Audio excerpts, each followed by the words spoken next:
안녕하십니까. 반갑습니다.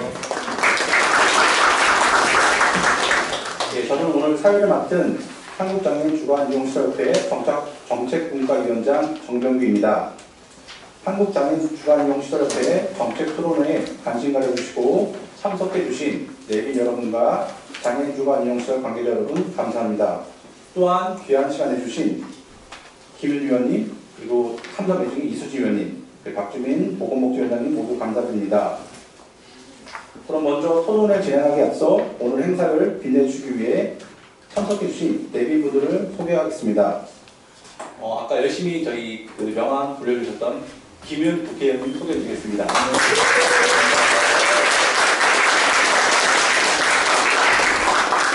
TV로만 뵀다가 처음 영광입니다. 그리고 정말 어렵고 바쁘신 마음 잘해주신 한국장애인부모의 고선순 회장님 참석하셨습니다.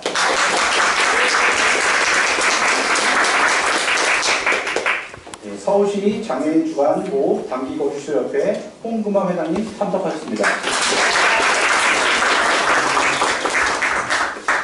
네, 그리고 오늘의 가장 중요한 내빈이신 시설장님들과 보호자님들 함께 참석해 주셨습니다. 반갑습니다.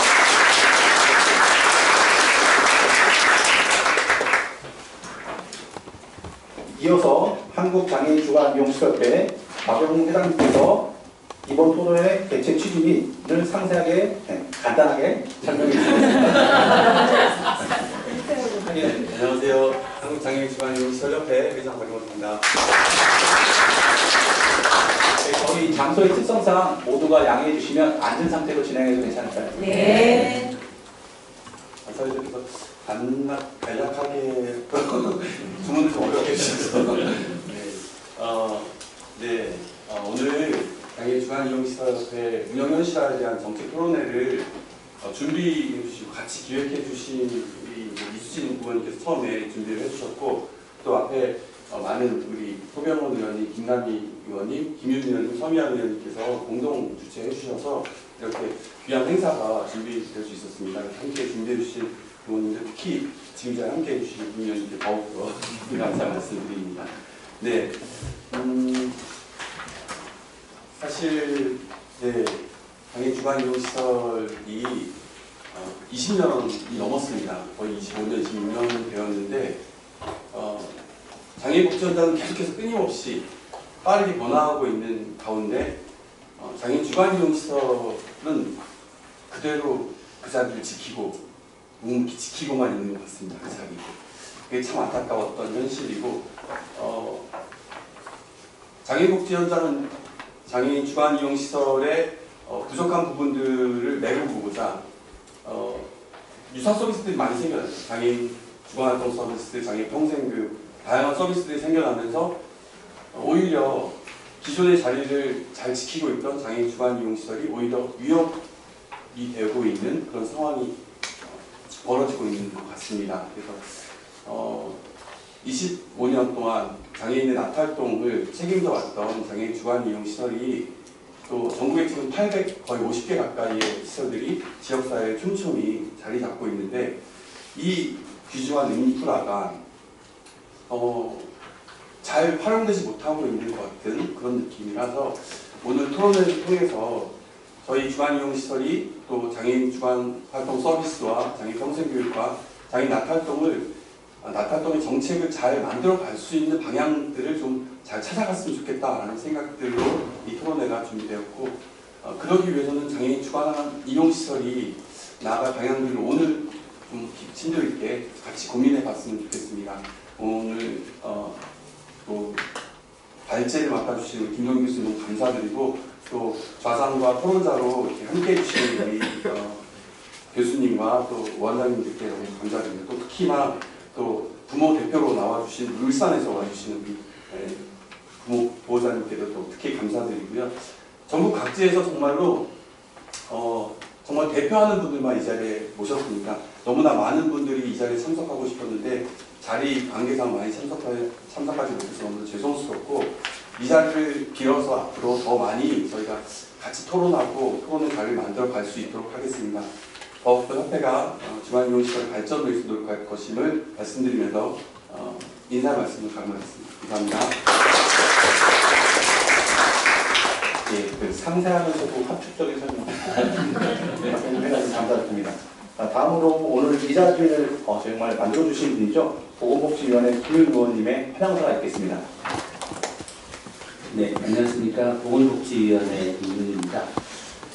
저는 그 국회 오기 전에 그 의과대학에서 그 의료정책을 오랫동안 전공을 해왔습니다. 그 중에서도 이제 그 오늘 우리가 다룰 장애인 주간이용시설과 가까운 정신건강이나 노인돌봄과 관련해서 꽤 오랫동안 연구를 해왔고요.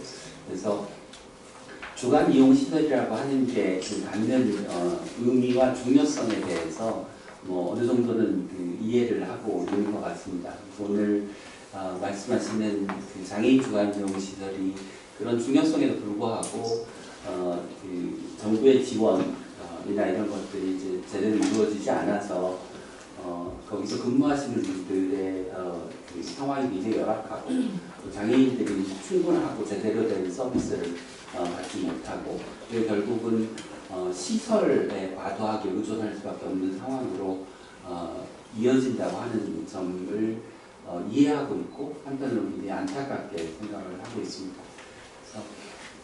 그래서 장애인 주간시설 이용시설뿐만의 문제가 아니라 장애인 전체의 자립과 지원을 위한 서비스 전체 생태계 속에서 주간이용시설의 역할이 잘 자리매김이 되어야 주간이용시설이 더욱더 발전할 수 있지 않을까 싶습니다. 제가 잘 알지 못하기 때문에 오늘 많이 배우고 이후에 보건복지위원회에서 제가 해나갈 수 있는 역할을 적극적으로 해나가도록 하겠습니다. 감사합니다. 예, 의원님 감사합니다. 아마 기억하시는 분 있을지 모르겠어요. 의원님은 코로나19 때 가끔 매체 인터뷰를 많이 나오셨죠. 네, 제가 기억이 나곤 합니다. 그리고 또 양해 말씀을 하나 드리면 이번 토론회를 주최해 주신 이수지 의원님께서 여성본부 출범식과 시간이 겹쳐서 잠시 뒤 저희 참석하셔서 인사를 해주실 예정이니 양해 부탁드리도록 하겠습니다. 또한 공동 주최해 주신 다른 의원님께서는 일정상 참석하지 못하여 서면으로 환영사를 보내주셨습니다. 저희 책자에 내용 달려 있으니까 참고 부탁드리겠습니다. 이어서 한국장애인보호 부모회 오선수 회장님의 축사를 듣도록 하겠습니다.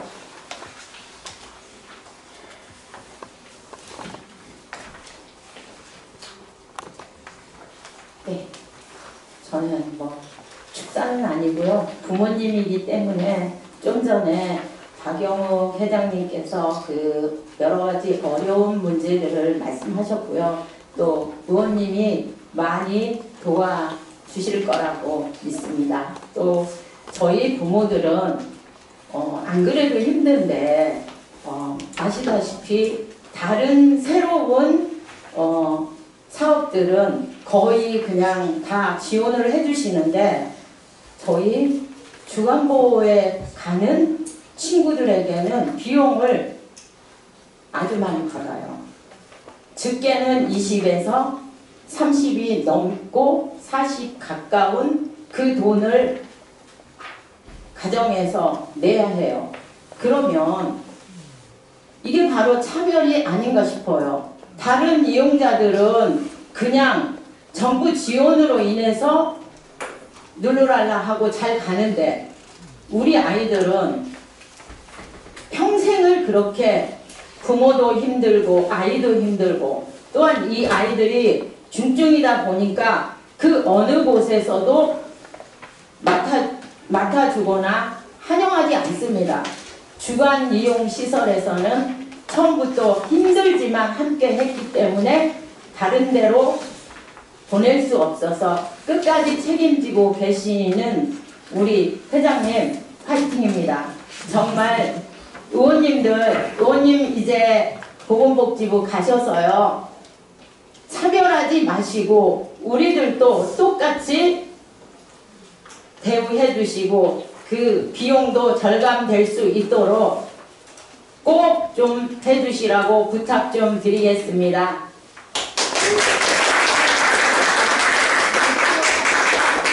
이 말씀 좀 꼭 해주세요. 모르겠어요. 제가 지금 만날 때마다 왜 차별하냐고, 이게 바로 장애인 차별 아니냐고, 이건 잘못된 거라고 고쳐달라고 열심히 떠들고 있는데 아직 더딘 것 같습니다. 사무관님 부탁드리고요. 의원님 꼭 부탁드리겠습니다.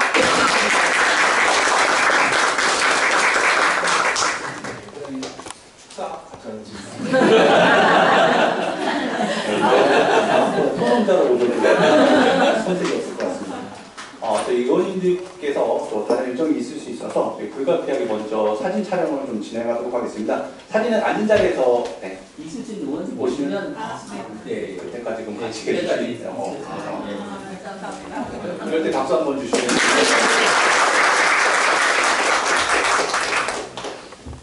자, 그럼 이제 본격적으로 저희 장애인 주간 이용 시설 운영 현실화를 위한 정책 토론회를 시작하겠습니다. 먼저 오늘 토론회를 함께 해주신 분들을 소개해 드립니다. 가장 가운데 오늘 앉아 계신 발제자로 생각하자 오늘 과장을 맡아주신 전북대학교 김미혁 교수님이십니다.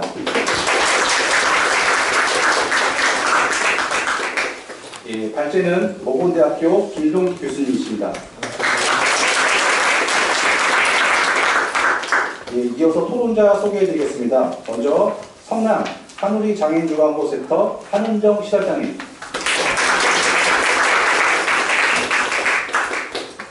서대구 주간보센터 김신국 시설장님, 울산 해설주간보센터 이용인 보호자이신 강기만님, 끝으로 보건복지부 장애인정책과 한희 사무관님.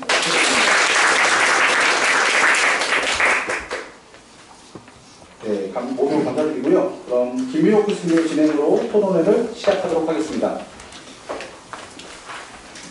네, 안녕하세요. 반갑습니다. 오늘 이렇게 비도 오고 그런데 이렇게 많은 분들이 참여해 주셔서 오늘 아마 굉장히 뜻깊은 행사가 되지 않을까 싶습니다.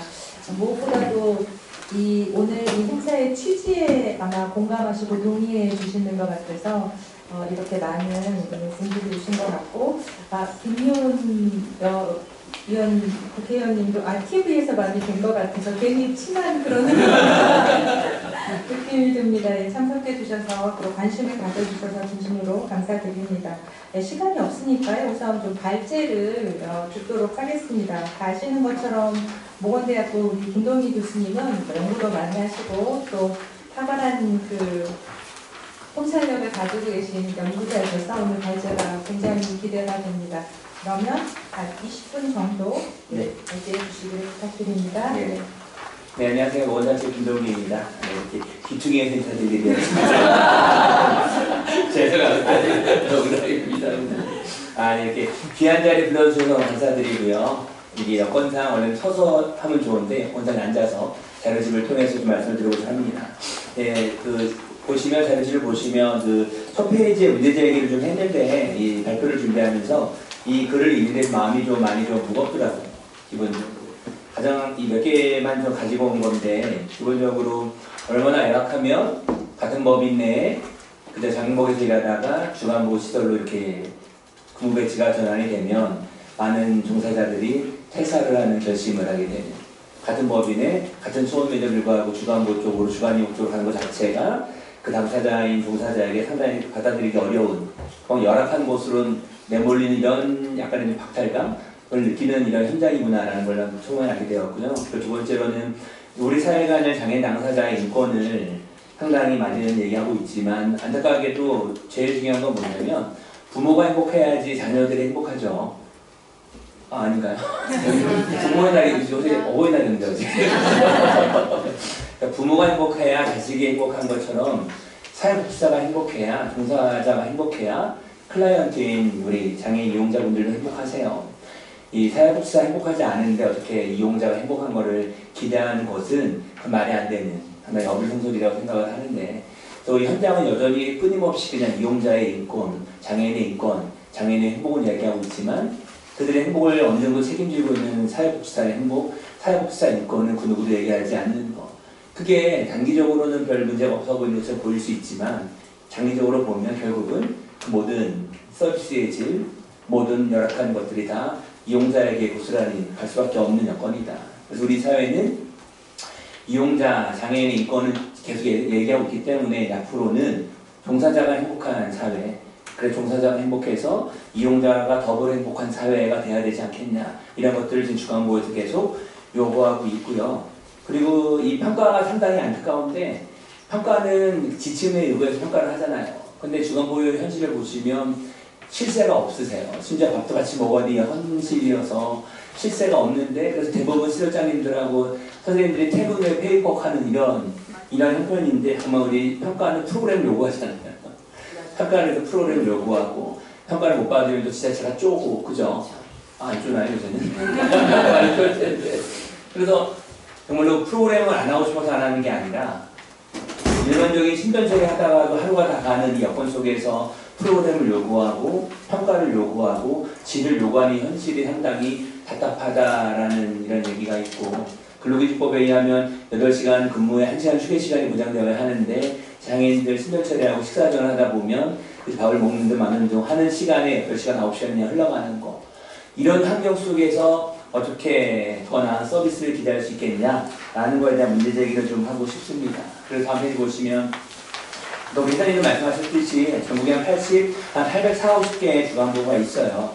96년도에 시범사업 시작해서 지금까지 왔고, 그리고 2005년도에 장애복지를 포함한 대부분의 사회복지 사업이 2005년도에 지방이양 되면서, 그 지방이양 되면서 좋아진 전달체계도 있고, 지방이양 되면서 좋아지지 않은 전달체계가 있는데, 특히 장애 쪽 전달체계들은 지방이양 되면서 너무 지방격차가 너무 커졌어요. 그래서 심지어 지방이양 되어서 그 지방이양을 반대하는, 예를 들면 중앙으로 환원해라 라고 했을 때 반대하는 시도는, 이게 좀 민감한 발언이긴 하지만 서울하고 경기도 반대하실 수 있을 것 같아요. 서울하고 경기도도 반대하시려나 모르겠는데, 서대문에서 그러니까 지방이양 되어서 너무 격차가 벌어지고, 그나마 서울이나 경기도처럼 재정 자립이나 재정 자주도가 높은 이런 시도는 상대적으로 좀 덜 힘든데, 밑으로 내려갈수록 상당히 더 열악한 이런 현실들. 안타까운 거는 1999년도 장애복지법 이제 개정한 이후 한 번도 이 주간보호 시설에 손댄 적이 없는 그대로 온 이 현실들. 그나마 최근에 우리 협회에서 상당히 많이 노력을 하셔서 몇 가지 의미 있는 변화가 있었죠. 그죠? 프로젝트도 하시면서 지침은 못 지키는데 서비스 체제 기준을 만들었어요. 이게 상당히 슬픈 거예요. 그죠? 현장에는 정말 열심히 하려고, 왜 우리는 서비스 체제 기준이 없냐, 우리 만들어야겠다고 만들었는데 지키기 너무 어려운 거. 최근에 체제 기준을 만들어서 서비스에 대한 이런 약간의 노력도 하고 계셨고, 패러다임이 바뀌어서 장애인은 보호의 대상이 아니라 자립의 대상이고 서비스 주체적 인격을 지닌 존재다라고 해서 보호 패러다임에서 이용, 자립 패러다임, 이런 식의 변화가 좀 있었죠. 이것도 협회에 상당히 많은 노력을 하셔서 긍정적인 정책성이라든지 방향에 대한 거는 좀 많이 그저 개선이 되었는데, 방향은 개선되었는데 여전히 여건은 변화된 게 하나도 없어요.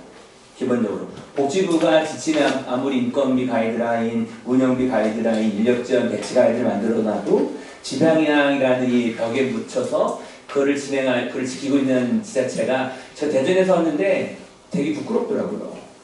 대전이, 그죠? 우리 회장님이 대전 부끄럽죠? 저희 대전이라는 게 원래 좀 프라이드가 있었는데 오늘 발표 준비하면서 대전이 되게 부끄럽습니다.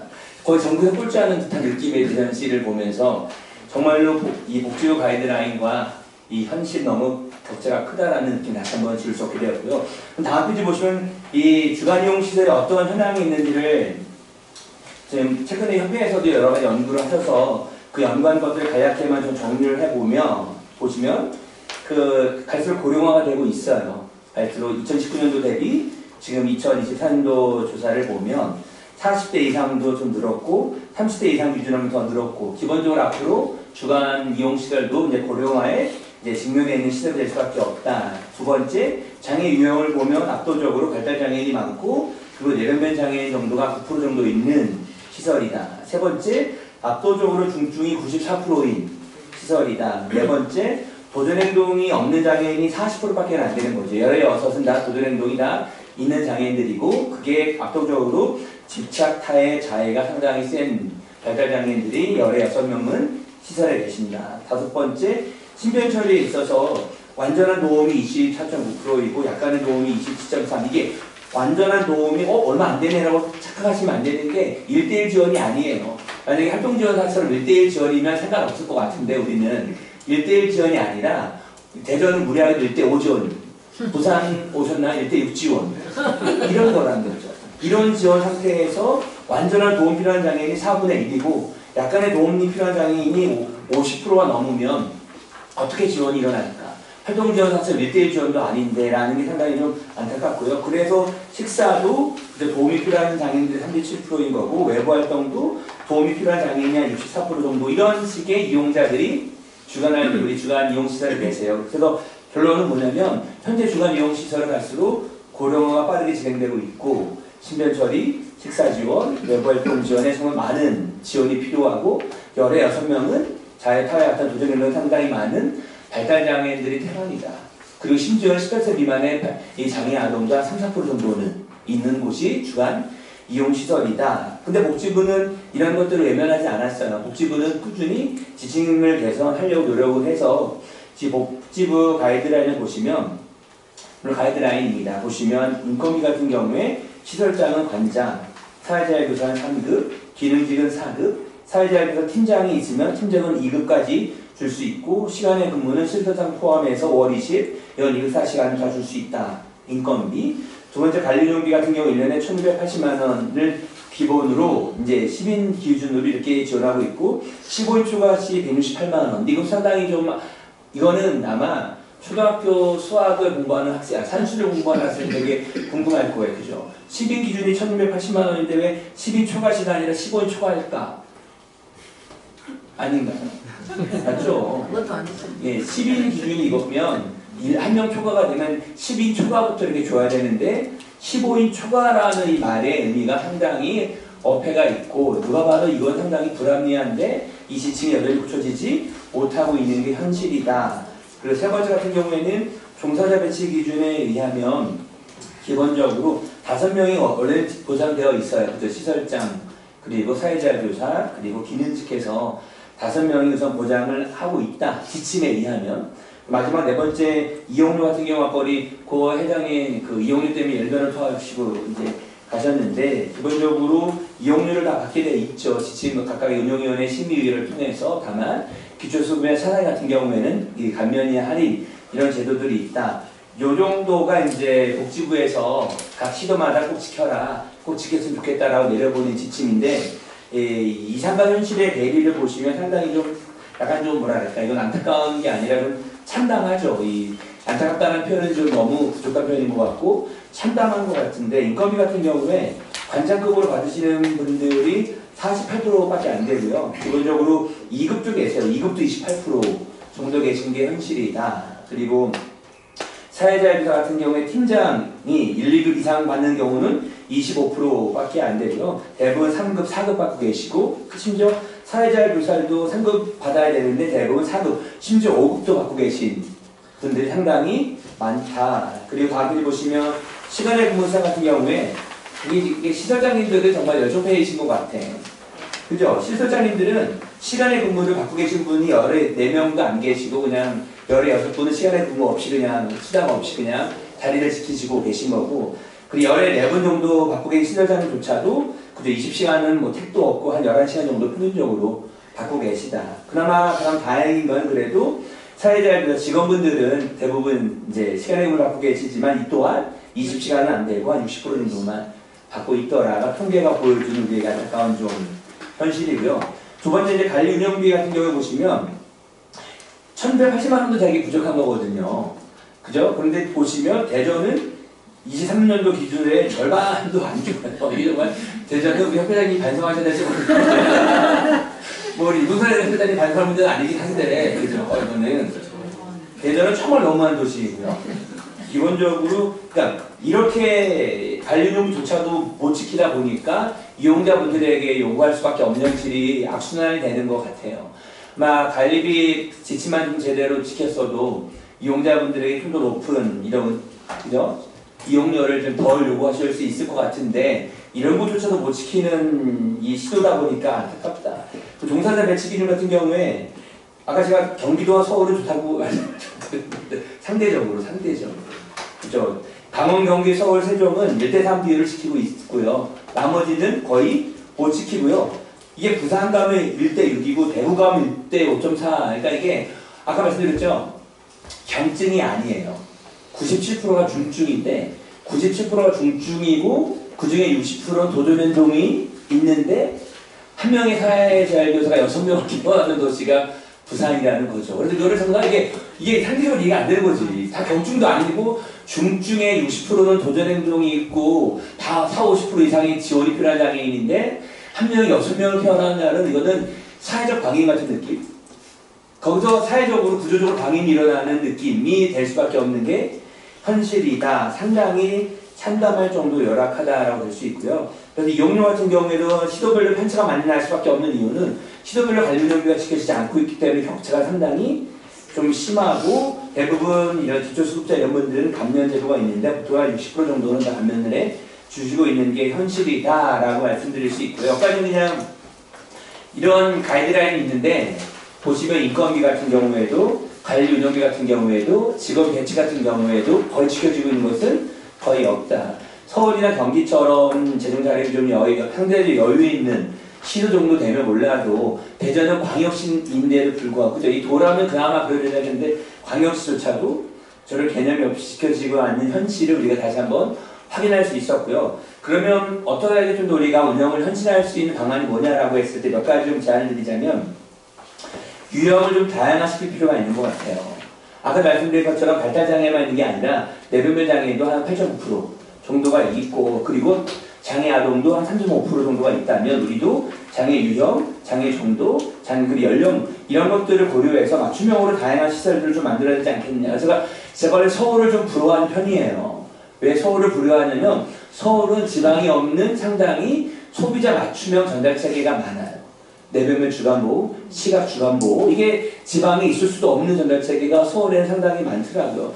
이런 것들을 볼 때 지방에도 장애 유형별로 있어야 되지 않겠냐. 그리고 최근에 체중증 때문에 그죠 경기도에서 시범 사업하고 강주에서 시범 사업하고 몇 개 시범 사업을 했고 다만 이제 체중증이라는 전달체계가 이제 본 사업으로 되다 보니까 주간이용 시설에서 체중증이라는 것들은 이제 거의 없어지는 분위기고 그냥 체중증을 통합적으로 전달체계로 다 들어왔는데 우리 또한 중증장애 별도로 만들어야 되지 않겠냐. 우리도 만들어야 한다. 누구처럼 거주시설처럼 우리도 만들 필요가 있다. 장애인 거주시설 같은 경우에는 시행규칙 별표 사회에 의하면 6개의 유형이 있어요. 유형별부터 영유아 단기 고도범, 공생까지 6개 유형이 있다면 우리도 최소한 유형별, 중증, 아동 이런 식의 유형화 시켜야 되지 않겠냐. 그래서 시행규칙 별표 사회를 우선 개선하는 게 상당히 필요하지 않겠냐를 좀 제안해 드리고 싶고 두 번째 같은 경우에 종사자 배치 기준이 제가 판단했을 때 최소한 6인은 되어야 하는데 최소 6인은 되어야 하고 그때 와상 혹은 도전행동의 발달 이런 경우에는 3대 배치가 아니라 2대 배치가 되어야 되지 않겠냐. 근데 이를 위해서 반드시 시행규칙을 개정해야 한다. 그러니까 시행규칙에 의하면 다 아시다시피 시행규칙은 그냥 3명 이상으로만 되어 있어요. 3명 이상이 지금 몇십 년째 3명 이상으로만 되어 있고 시행규칙은 3명 이상으로 되어 있고 지침은 최소 5인으로 명시해놨는데 지방정부가 그 지침을 상당히 강제력이 있는데 강제력이 없는 것처럼 행동하는 거죠.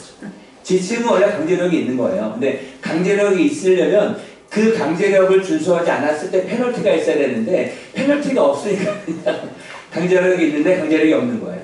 그리고 좀 더 강력한 강제력을 발동시키기 위해서는 최소한 시행규칙을 개정해야 되겠다. 시행규칙 개정은 법률 개정도 아니고 그냥 명령 수준에서 개정이기 때문에 그냥 복지부에서 의지만 있으면 어느 정도는 개정할 수 있는 사안이다. 그래서 기본적으로 지침을 건드릴 게 아니라 시행규칙을 개정하는 방향으로 해서 우리가 접근할 필요가 있다라고 좀 말씀을 드릴 수 있고요. 세 번째로는 이제 이용료와 관련된 건데 기본적으로 이용료에 대해서 표준화가 필요하다. 근데 이 표준화했을 때 시도별로 물가도 다르고 시도별로 소득 수준도 달라서 약간 좀 어려운 점은 있지만 이용료가 표준화되어야 감면도 우리가 표준화시킬 수 있다. 기본적으로. 그래서 지방정부의 책무성을 강화시키려면 1단계로 이용료를 표준화시키고 2단계로 표준화를 근거로 수급자라든지 사상이라든지 혹은 기준주의 소득을 적용해서 슬라이딩으로 이용료를 감면하는 제도를 만들어야 한다. 그래서 그 이용료에 대한 부담을 그냥 시설에게 지우지 말고 이용자에게 지우지 말고 지방정부에게 지우는 것이 맞다라고 해서 거주시설 같은 경우에 유사한 사례가 뭐가 있냐면 거주시설 같은 경우에는 기본적으로 실비 입소자들이 있어요. 자기 돈 100% 내고 들어가는 장애인들이 보통 시설마다 30% 정도까지 지침에 의해서 들어가고 있는데 그 장애인들 같은 경우에 복지부 지침에 78만 4천 원으로 월 한도액이 정해져 있어요. 실비 이용료가. 이 실비 이용료 안에서 받을 수 있는 거고 그 경우에 기준소 중소득 이하인 자의 경우에 한 30만 원 정도는 국고보조를 해주는 거죠. 그러니까 이미 다른 전달 체계에서 표준 이용료가 있고 그 관련된 국고보조에 대한 정부 지원이 있으면 우리도 이용료를 표준화시키고 그리고 이용료에 대한 감면도 표준화시키는 작업을 우리가 한번 해보자라는 것으로 한번 접근해보고 싶고요. 그리고 기본적으로 이제 안타까운 거 뭔데 계속 이게 지방이양이기 때문에 좀 어렵잖아요. 그래서 지금 많은 시설장님들께서 이것들을 중앙 환원을 해야 된다는 걸 많이 요구하고 계시는데, 그러니까 2005년도에 지방이양 되어서 중앙 환원된 전달 체계는 거주시설밖에 없어요, 정판에서. 근데 거주시설이 왜 중앙 환원이 가능했더냐면 그거는 돌봄이잖아요. 돌봄에 있어서 지역 격차로 인한 생존의 문제가 발생하는 것은 있을 수 없다. 근데 우리 주간 이용시설도 그죠? 돌봄이 되게 큰 거죠. 기본적으로 서비스의 본질이. 그래서 주간 이용시설도 돌봄이라는 키워드로 좀 접근하게 된다면 이 거주시설처럼 중앙환원에 대한 목소리 상당히 그러니까 장애복지관이라든지 이런 시설들도 중앙환원을 원할 거 아니에요. 여기만 원하는 거 아니거든요. 그런데 다만 난이도가 왜 높냐면 만약에 중앙환원으로 접근을 했을 때 단기랑 공생이 먼저 갈 거예요. 단기랑 우리 회장님 맞죠? 네. 아닐까요? 오늘 딱 잘 오셨네요. 우리 회장님. 단기도 원하실 텐데 기본적으로 그래서 중앙환원이 되면 기본적으로 거주시설에서 못 침입한 단기랑 공생 1단계를 갈 거고 그 다음에 이제 주간이용시설이 좀 더 우리가 강력하게 요구할 명분이 생긴다. 그 말의 의미는 난이도가 정말 높아요. 지금은 우리나라는 지방 이양뿐만 아니라 재정도 분권화시키는 나라이기 때문에 이 역행을 하는 건 상당히 쉽지 않다. 그래서 그냥 현실적으로 난이도가 낮은 것만 주장을 봐야 차라리 좀 더 간접적인 장치가 필요하지 않을까라고 해서 그나마 제시할 수 있는 게 몇 가지가 있는데 복지부마다 지자체 평가를 하죠. 지자체 평가를 하고 인센티브를 주는데 그 평가 지표에 복지부 가이드라인 준수율 같은 걸 좀 넣었으면 좋겠어요. 그래서 복지부가 가이드라인인데 그걸 잘 지킬 지자체일수록 평가를 높이주고 인센티브를 높이주는 방향으로 평가 지표에 좀 반영하는 노력을 좀 해야 되지 않겠냐라고 말씀드리고 싶고 그 두 번째는 좀 애매할 수 있는데 많은 주간이용 시설들이 기능보관 이게 사회복지 전달체계가 기능보관을 상당히 많이 원하세요. 이건 우리 주간이용뿐만 아니라 복지관, 거주시설 모든 전달체계가 이 기능보관에 상당히 많은 관심이 있는데 현재 같은 경우에는 노후화 이런 거 아니면 시설이 없는 거 아니면 체중충을 하겠다. 이런 경우에만 기능보강을 최우선으로 해주는데 여기에다가 가이드라인을 준수하는 이런 지방정부에 있는 시설들에게 좀 더 이 기능보강의 인센티브를 좀 더 주는 방향으로 하는 게 좀 어떨까를 좀 조심스럽게 좀 제안을 드리고 싶고요. 이제 마지막 마무리를 좀 하자면 그러니까 하나만 기다리기에 너무 어쩔 수가 없고요. 제일 먼저는 시행규칙을 개정하는 거. 그래서 복지부가 좀 더 의지를 가지고 시행규칙 별표를 좀 단계적으로 개정해 주실 것을 좀 부탁을 드리고요. 더 나아가서 지침이 그냥 형식적으로 지침으로 끝나는 것이 아니라 지방정부가 지침을 이행할 수 있게끔 강조화시킬 수 있는 수단이 필요하고 그게 평가고 그게 기능보강이고 어차피 기능보강도 국비랑 시비랑 매칭해서 하는 거기 때문에 그 기능보강에다가 이런 것들을 좀 반영하면 지방정부도 좀 더 본인들 움직일 여지가 좀 생기지 않을까. 다만 기능보강 같은 경우가 반영하게 되면 또 돈 많은 시스템을 타가지 않을까라는 약간의 우려는 없지 않아 있지만 그래도 좀 필요하다. 그리고 마지막으로 이 발표에서는 못 다루었는데 뭐 종사자들의 승진에 없는 거, 인권의 문제들, 약간 시설의 환경들 상당히 좀 난제가 커요. 그래서 이거를 개인적인 바람으로는 우리 위원님도 계시기 때문에 별도로 복지부랑 우리 협회랑 TF 만들어서 한 번에 완샷으로 해결될 수 있는 제도는 없잖아요. 그래서 한 3년 정도 로드맵을 복지부랑 협회가 TF 꾸리고 앞으로 3년 동안에 어떤 식으로 연도별로 이런 문제들을 해결해 나가겠다 이런 식의 로드맵을 협회랑 우리 복지부가 좀 협의해서 그걸 가지고 우리 위원님들과 함께 긴밀한 조율을 한다면 앞으로 3년 안에 지난 25년 동안 못했던 이런 변화들이 3년 안에 좀 더 의미 있는 변화가 있지 않을까라는 기대를 가지게 되고요. 제 발표에 부족한 부분들은 저보다 더 잘하실 우리 두 현장에 계신 센터장님들하고 우리 이용자 우리 보호자님께서 메워주실 거라고 기대합니다. 감사합니다.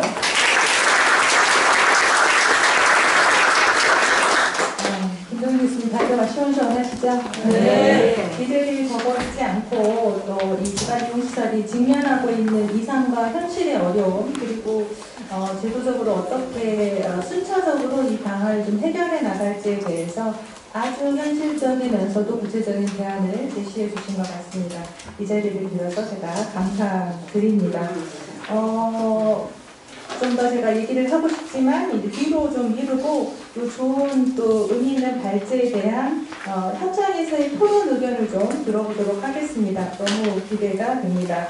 첫 번째 토론은 한우리 장애인 주간보호센터에서 오신 한은정 시설사님께서 해주시도록 하겠습니다. 경기도이시네요. 이 대전의 아쉬움을. 부러워요. 네, 시작하겠습니다. 네, 안녕하세요. 성남의 장애인 주간보호 시설의 한은정이라고 합니다. 한우리 장애인 주간보호센터인데요. 지금 이제 이 자리에 안 계시지만 사실은 이제 이수진 의원님이 저희 상대원동 지역구라서 제가 지금 이제 치마꼬리 잡고서 자리 좀 마련해달라고 말씀을 드렸는데 지금 이제 미리 고백할 것은 제가 4개월 차입니다. 주간보호 시설 경력이 일천하고 사실 그 전에는 제가 그 장애인 당사자 단체 협회 경력이 23년 일을 했고 아까 고선수 이제 중앙회장님을 경기도 지역에서 이제 제가 단체 연합회 사무국을 그 총괄을 할 때 이제 저희 경기도 회장님이셨고 그래서 제가 이제 그 4개월 전에 여기 왔을 때의 충격 그 부분을 말씀을 드리는 게 사실은 의미가 있겠다.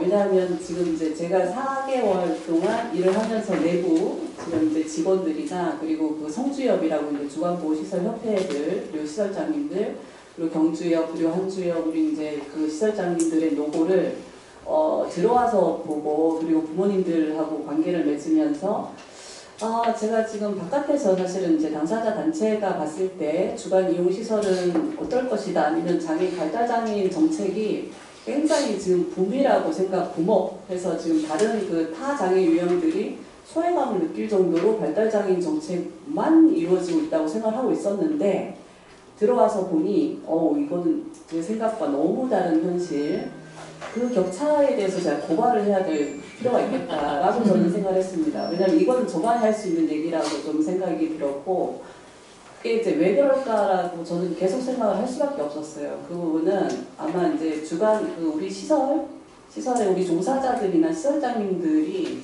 수십 년 동안 굉장히 노력하고 지금 아까 25년을 지금 말씀하셨는데 다른 생각을 할 여력이 없이 사실 여기에 매몰이 될 수밖에 없는 이 부족한 그 환경에서 무슨 정책을 논의를 하고 미래를 비전을 할 시간적인 여유나 신체적인 그런 에너지가 있을 수가 없겠더라고요. 제가 들어와서 느낌이 그렇습니다. 직원들이 우리가 3대1입니다. 성남이 전국 최고예요. 전국 최고 수준의 1대3인데도 불구하고 직원들이 허덕이고 있죠. 사실 중증 그 장애인들을 케어를 하고 지금 뭐 나탈동 서비스 이제 저는 들어가자마자 주간 이용 시설에 위기란다 하면서 더 독려를 했을 거 아닙니까? 그러면 그 직원들은 다시 더 많이 이제 해야 되고 증명해야 되고 이런 부분들 때문에 사실은 새로운 비전을 우리 경주협의 이진환 회장님이나 한주협 이제 박영 회장님도 마찬가지지만 지금의 그 부모님도 사실 당사자신데 그냥 가신 거예요. 우리 고선수 회장님 계셔야 되는데 지금 부모님 여기 와 계시지만 부모님들도 당사자시고 저희가 시설 이용자나 부모님이나 그리고 종사자가 동일한 당사자로서 이것을 풀어야 되는 것이지 우리가 시설 종사자만이 이것을 문제를 삼는다는 것은 이게 우리의 권익이나 우리 인건비를 찾으려고 하는 게 아닌 거잖아요. 그래서 그런 부분들이 제가 그 업적어이면서도 내부인이면서도 지금 이제 여러 가지 문제가 너무 잘 보이는 겁니다. 그리고 그런 부분에서 저는 사실은 처음에는 좀 시설 종사자들이나 시설장님들 왜 이걸 여태까지 못했지? 라고 처음에는 생각을 했는데 그 다음 단계는 못할 수밖에 없는 현실이 보였고 그러면 이제 부모님들은 사실은 이제 더 급하시니까 바깥에다가 다른 정책이나 다른 제도를 깔아버리시고 그게 이제 2중 3중의 재정 비용률을 낳게 되는 지금 현실이 됐고, 그 낙활동 주간 서비스 뭐 국비 매칭해서 지금 무료로 지금 깔아버린 것도 사실은 주간 이용 시설 그 인프라를 배제하고 지금 진행을 하고 있는 상황이잖아요. 그래서 무분별하게 경쟁 구도로 만들어져 있고 두 제도 다 지금 열악한 상태로 저는 될 거라고 보거든요. 그러면 두 개 다 망하는 겁니다. 예, 제가 봤을 때는 이제 그런 부분이 있어서 지금 아까 우리 회장님 말씀하신 그 인프라 요새 그 SKT 예, 굉장히 지금 이슈화돼 있잖아요. 기존에 깔려있는 인프라를 무시를 하고 배제를 하고 새로운 또 뭐 망을 깔고 새로운 기획을 한다는 것은 굉장히 이거는 국가적인 재정 낭비라고 보거든요. 그래서 기존의 그런 노하우, 지금 인권 그 인력들의 종사자들의 뭐 이런 이제 부분을 봤을 때 제가 그들의 여기 다 계신 분들이 그 진정성이나 그 이용인에 대한 애착이나 이런 부분들은 제가 그 사회복지 영역에서도 벌써 20년 넘게 일을 했는데 그 순도가 굉장히 높아요. 그 순도는 사실은 복지관이나 제가 협회에서 일을 했지만 협회 직원들에 비해서 굉장히 높습니다. 자부심도 높고. 근데 그 부분이 지금 이제 그 제가 저평가라고 지금 표현을 했지만 그 정당하게 지금 평가를 받지 못하고 있다라는 이제 그런 부분이 있는 것 같고. 그래서 지금 아까 고선수 회장님이 지금 말씀하신 지금 고선수 회장님 다 하셨다고 저는 생각하는데 아까 왜 지금 낙활동 주간 서비스는 무료인데 주간 이용 시설은 왜 돈을 받느냐? 그게 제가 제일 충격을 받았던 첫 부분이거든요. 들어왔더니 지금 들어가면 이제 예산부터 분석을 하잖아요. 그래서 제가 새로운 신임 이제 센터장으로서 보니까 운영비가 그래서 제가 그 박영호 회장님께 그렇게 말씀드렸을 때 회장님 이게 도대체 1,680만 원 제가 다 연도별로 분석도 했어요. 그 인상률이나 이런 이제 부분들이 지금의 어떻게 물가에 우리가 시장 바구니 지금 물가는 너무나 잘 아실 텐데 그 부분에 어떻게 이걸로 운영을 하란 말인가? 지금 김치를 담그거나 배추를 사거나 재료 식자재만 해도 그런 이제 대폭 인상이 됐는데 그 상황이 전혀 반영이 안 된 그대로 그냥 뭐 5%인지 해서 그냥 고정 반영으로 돼 있고요. 그리고 그 나머지를 다 이용료로 지금 부담하게 돼 있어요. 제가 봤을 때 화장지가 제일 저렴한 화장지를 쓰고 있었습니다. 우리 한울이. 예, 그래서 제가 그 한 달도 채 되지 않고 부모님들 그 모임을 하면서 부모님들 정말 죄송한데 식대를 올려야 되겠습니다. 네. 제가 그 부담을 안고서 부모님들 한 42명이 저희가 정원인데 한 20명 그 첫 인사하는 자리에서 돈 올려달라고 제가 그렇게 말할 정도로 그 열악함이나 가장 싸고 가장 저렴한 것으로 운영을 하고 있는 상황이고 그 올려달라고 하는 것은 부모님들한테 저희가 손을 벌려야 되는 그런 구조이고 그리고 부모님들은 수급자에 대해서 당연히 정부가 지원을 해주는 걸로 알고 있습니다. 저희가 42명 중에 20여 명이 수급자예요. 그리고 최근에 지금 30대 30살 되면 다 수급권을 신청을 하잖아요. 그래서 지금은 비율은 있지만 그 비율대로 자를 수가 없는 거예요. 왜냐하면 그거는 이제 우리가 다 복지적인 시각으로 그분을 그러면 이제 뭐 할인을 해줄 수 없으니 뭐 나가세요라고 할 수 없고 뭐 어떻게 할 수 없으니까 이게 비율이 점점 올라가서 거의 50%가 지금 이제 면제를 받게 되면 그럼 화장지니까 그런 수준이 될 수밖에 없는 이제 상황이 되죠. 그래서 지금 이 부분은 사실 굉장히 현장에서는 그러니까 그 우리 종사자나 시설장님들은 오늘 하루 안전하게 혹시나 다치면 또 인권 문제나 학대 문제로 불거질 수 있기 때문에 거기에 지금 이제 80% 지금 신경이 쓰여 있지 이게 그 운영이나 경영이나 이런 이제 부분에까지 지금 신경을 못 쓰고 있는 이제 그런 구조라고 하면 그래서 저는 이제 그 김윤 의원님 계시고 이수진 의원님 이제 계시지만 저는 이런 토론회 간담회가 여러 번 계속 이어지는 것은 바람직하지 않다고 저는 생각을 하거든요.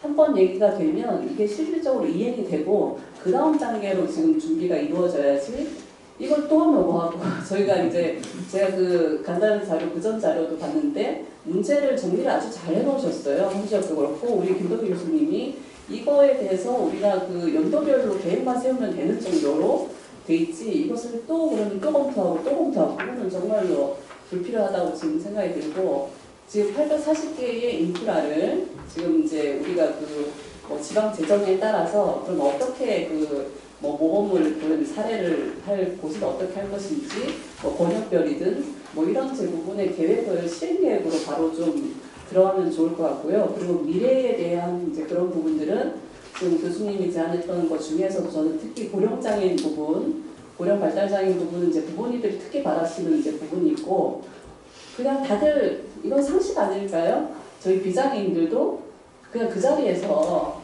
내가 친한 친구들하고 친한 종사자들하고 그렇게 살고 싶거든요.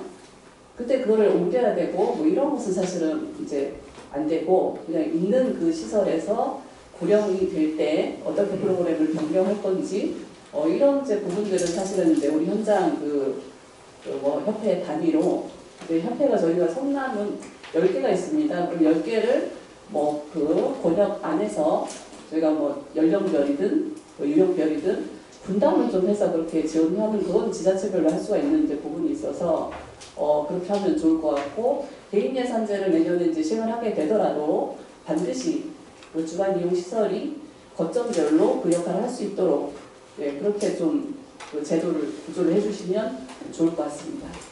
저는 이 정도 하겠습니다. 감사합니다.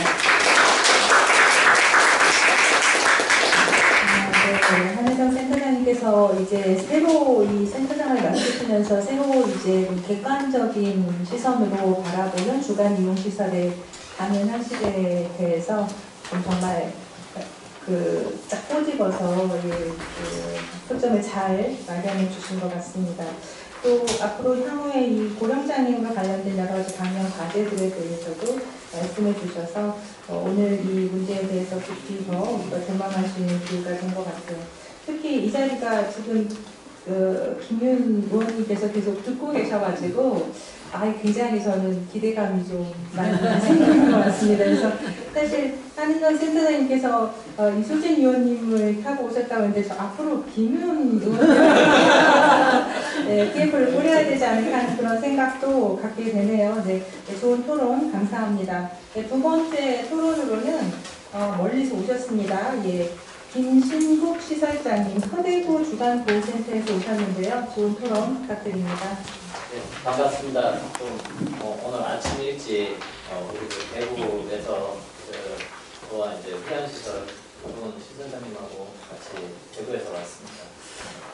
아무래도 목마른 자가 온물을 판다고 대구가 전국적으로 굉장히 아까 김동희 교수님께서도 말씀해 주셨지만 전국 꼴찌는 아니지만 거의 뭐 뒤에서 1, 2, 3등 하는 굉장히 부끄럽고 그런 상황이다 보니까 더 관심이 있고 거기에 대해서 좀 할 말이 좀 더 많은 것 같습니다. 먼저 제가 오늘 드릴 거는 크게 이제 두 가지인 것 같아요. 이제 지역별 편차와 기능보강 보조금법에 대해서 말씀드리고 마지막으로 이제 그러면 과연 뭘 어떻게 했으면 좋겠냐 제언을 좀 드리도록 하겠습니다. 그거를 드리기 전에 먼저 요즘에 이제 제가 느끼는 지금 상황에 대해서 솔직하게 말씀드리겠습니다. 그 발달장애인 주간활동 서비스가 생기기 전과 그리고 이제 시범 사업을 하고 이제 본 사업으로 해서 지금 이제 아마 많은 지자체에서 우후죽 순으로 좀 생기고 있는 걸로 알고 있습니다.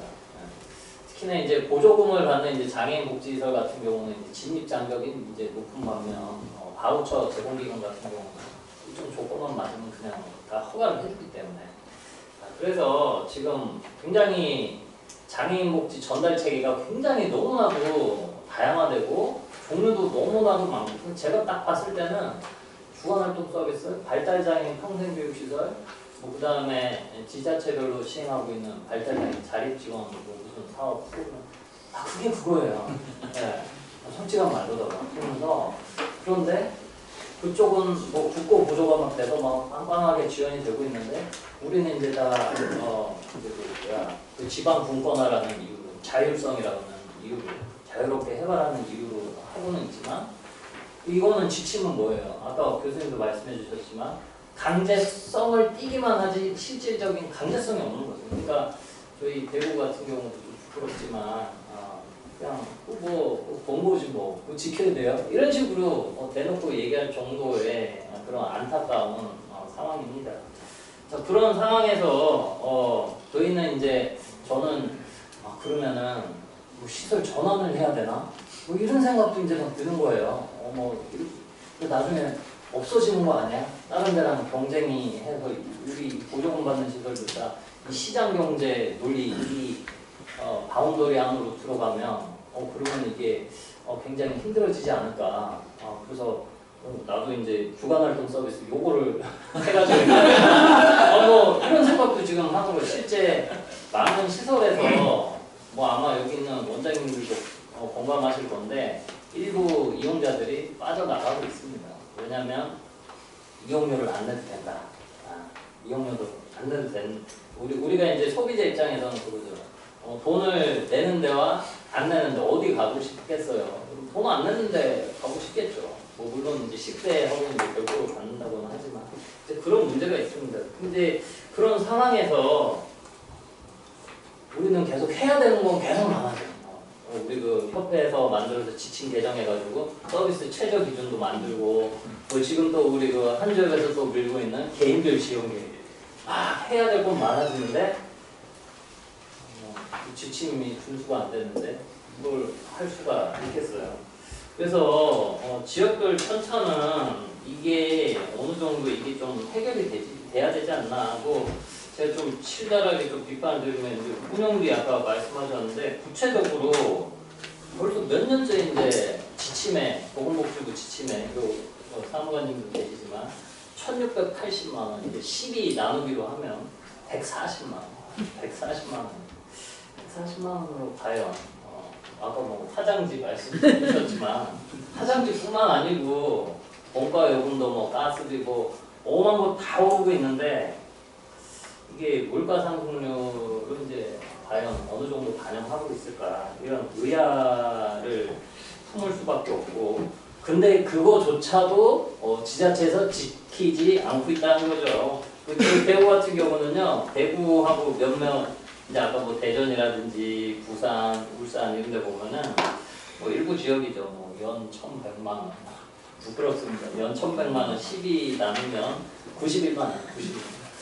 여러분도 91만 원 솔직한 말로 백화점 가서 뭐 옷하고 구하고 뭐 사면 끝이에요. 네. 근데 그거를 그거 가지고 이제 하라 하니까 뭐 어떻게 되겠어요. 뭐 시설 운영은 해야 되니까 고스란히 누구한테 전가가 되겠어요. 여기 부모님도 오셨지만 뭐 보호자분들한테 어쩔 수 없이 부담을 지울 수밖에 없는 상황이에요. 그런데 뭐 이용료 감면 이렇게 얘기를 하시는데 이용료 감면이 예전에는 어느 정도 했는데 법이 개정이 되고 나서 만 30세가 이제 넘어간 발달 장애인들은 부모님들이 다 중증 장애로 기부가 되니까 다 기초생활수급자가 다 돼버립니다.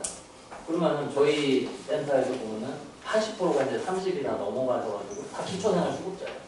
그다음 만약에 다 감면을 해주면 뭘 어떻게 해요? 그럼 뭐 이거 재원에 이제 한계가 있잖아요. 그렇기 때문에 어쩔 수 없이 저희 대구 같은 경우는 소득자들에게 감면을 하지 않는 경우도 상당히 많습니다. 감면을 하면 그걸 뭐 지자체에서 이제 보존을 해주면 괜찮은데 뭐 예를 들어서 장기요양 같은 경우는 지자체에서 이제 보존을 해주잖아요. 근데 이제 지방이양 사업이니까 당연히 대구는 해주지 않습니다. 그냥 오히려 심지어 지금 담당자는 아니지만 전에 담당자 이용료 올려서 더 많이 받으세요. 이런 얘기를 하더라고요. 그러니까 얼마나 답답한 그런 현실인가 합니다. 그래서 뭐 종사자 배치 기준 뭐 요거는 교수님께서 뭐 말씀해 주셨지만 우리 대구 뭐 5점 면, 뭐 심하면 6점 면, 여기 이제 성남은 이제 제가 부럽다고 얘기했던 게 3대1, 뭐 6대1도 있는데 그 절반이면 이제 힘들다고 하시는데 우리는 뭐지? 이런 생각이 좀 드는 거죠. 예. 그런데 해야 될 거는 많아지고 뭐 개인별 지원 계획을 수립을 해서 이제 앞으로 해야 될 것 같은데 뭐 이 직원들한테 이거를 하라고 얘기하기가 쉽지가 않습니다. 예.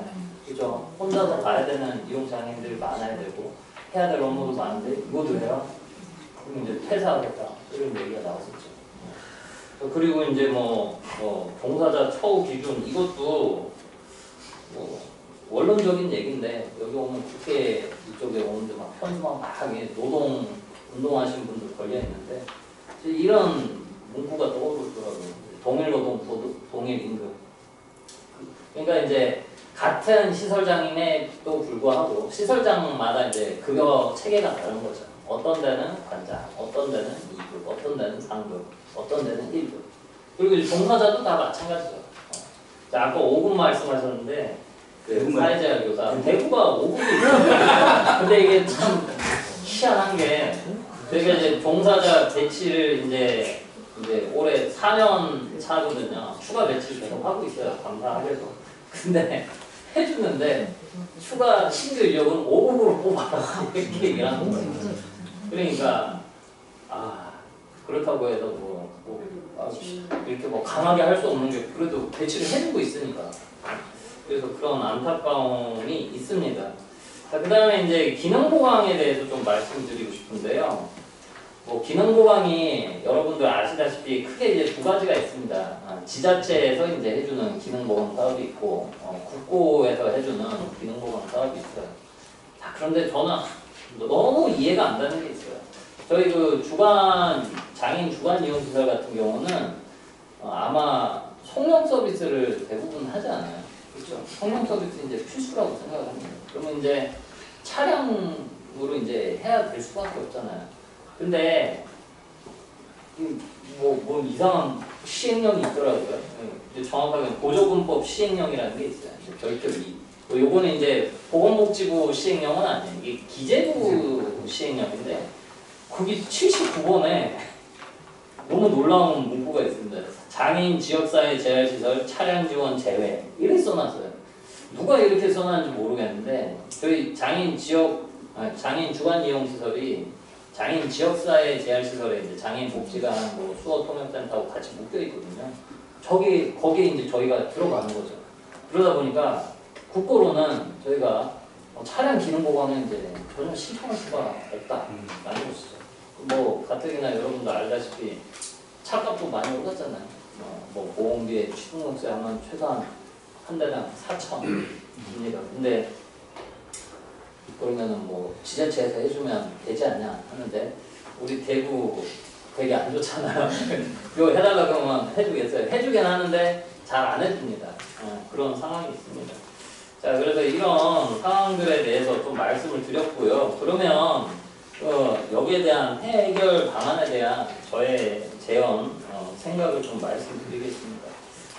일단은 저희 시설들도 앞으로 경각심을 많이 가져야 될 것 같고, 여기 협회를 통해서 연구도 좀 더 많이 해서 시설의 유형화, 다양성, 전문화, 개별화된 서비스를 많이 개발해야 된다고 생각을 합니다. 그래서 이제 장애인 주간 이용 시설이 다른 유사 서비스들과 뭔가 차별성이 있는 그게 있어야지 저희도 더 목소리를 크게 낼 수 있지 않는가 이렇게 생각을 합니다.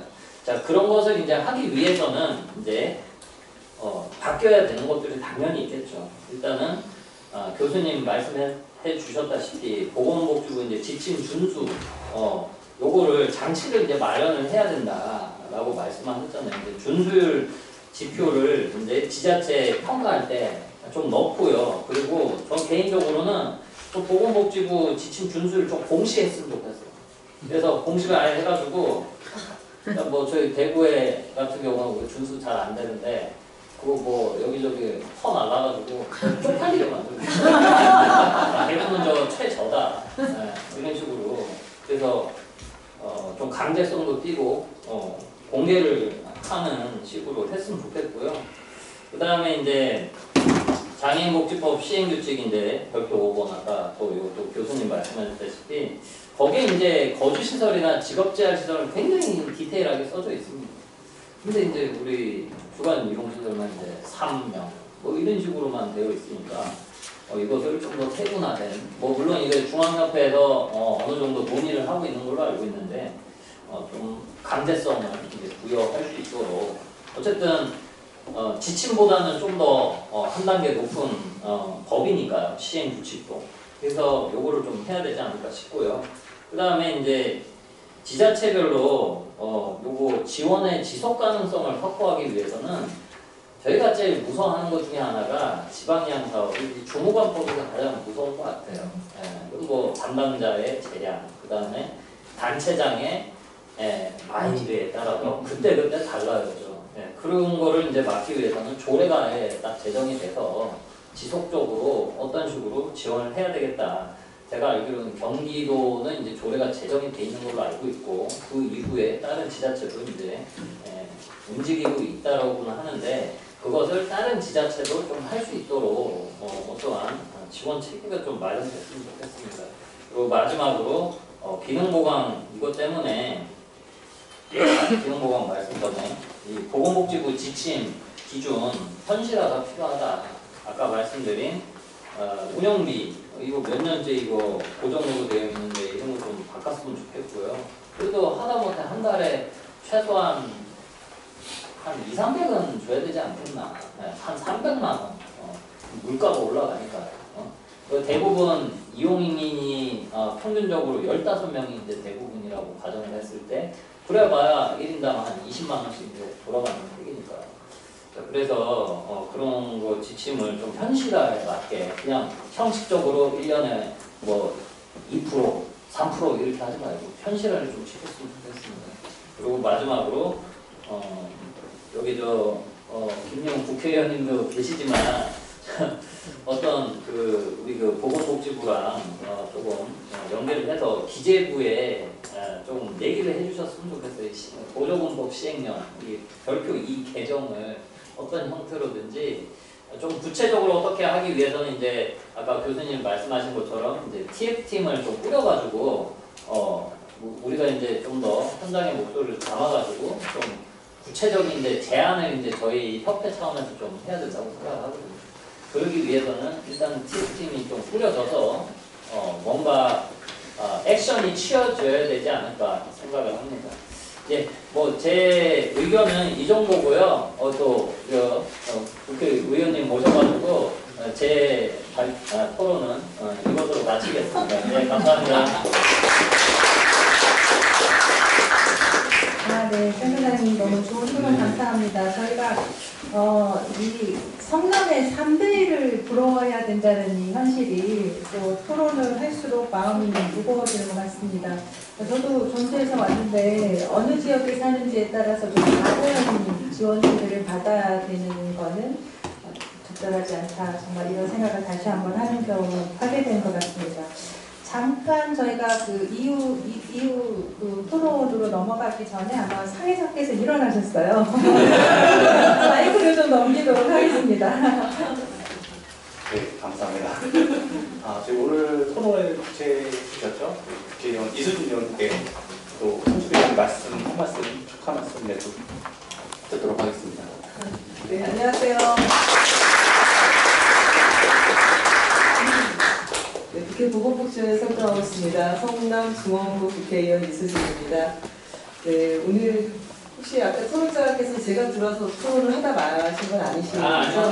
마무리 하신 거죠? 다행입니다.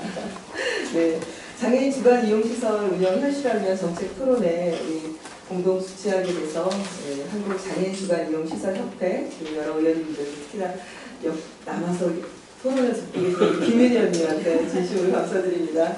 오늘 자랑을 맡아주신 우리 성공회대 사회복지학과 김용득 교수님, 그리고 발제를 맡아주신 모건대학교 사회복지학과 김동기 교수님, 사회를 맡아주신 천안집전주간보호센터 정경주 시설장님, 또 토론과 함께해 주시는 우리 성남의 하늘이 장애인 주간보호센터 한은정 시설장님, 우리 어제도 만났어요. 네. 서대구 주간보호센터 김신국 시설장님, 울산 해솔주간보호센터 이용인의 보호자신 강기만님, 또 보건복지부 장애인정책과 함의 사무관님도 함께 하시는데 모두 감사드립니다. 2026년 의료 요양 등 지역 돌봄 통합 지원에 관한 법률과 또 장애인 개인 예산제 시범사업 분사업 시행을 앞두고 있습니다. 장애인의 낙활동 서비스에 점점 관심이 높아지고 있는데요. 그래서 저도 지역에 성남에 장애인 주간보호센터 가서 함께 말씀도 들어보고 또 시설 이용하시는 분들 활동하시는 것도 함께 보면서 많이 납부됐고 정말 지원이 절실하구나 그걸 깨닫고 왔습니다. 보건복지부 제출한 자료를 보면 24년에 시도별 장애인 주간 이용시설 월 평균 이용료가 서울이 22만 원, 부산이 18만 원, 또 평균 16만 7천 원이라고 했습니다. 또 작년에 장애인 주간 이용시설 기능 보강 사업의 경우에는 국비가 16억 4천만 원, 또 지방비는 16억 4천만 원.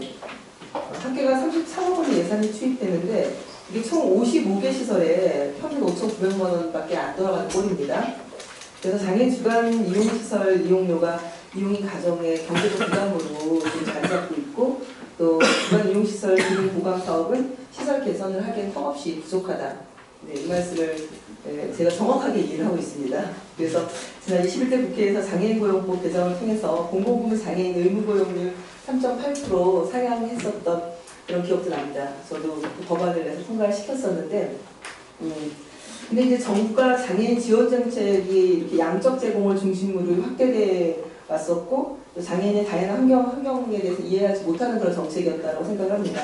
그래서 장애인의 권익과 복지를 위한 시설별, 지역별 그런 특수성들을 고려해서 정책을 마련하고 또 장애인 주간 이용시설의 안정적 운영을 위해서 현재 지원되고 있는 예산이 좀 더 현실성 있게 좀 조정이 돼야겠다. 그렇게 생각해서 조사를 추진해야 된다고 생각합니다. 그래서 관리 운영비 책정을 위한 이용감과 연구 진행 또 개선하기 위한 방안도 당연히 필요하다고 생각하고요. 오늘 이 토론을 통해서 오늘 뜻 있는 모든 분들의 좋은 의견을 개진 부탁드리겠습니다. 제가 보건복지위원회 위원으로서 장애인 주간 이용시설 관리 운영비 또 기능 보강 사업의 현실화 또 우리 장애인과 또 돌봄 노동자들의 존엄과 건강한 생활을 위해서 양쪽 두께 다 잡도록 노력을 하도록 하겠습니다. 고맙습니다.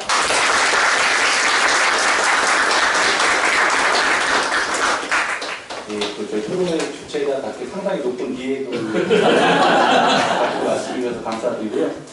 의원님 덕분에 김 의원님도 지금 이 시간까지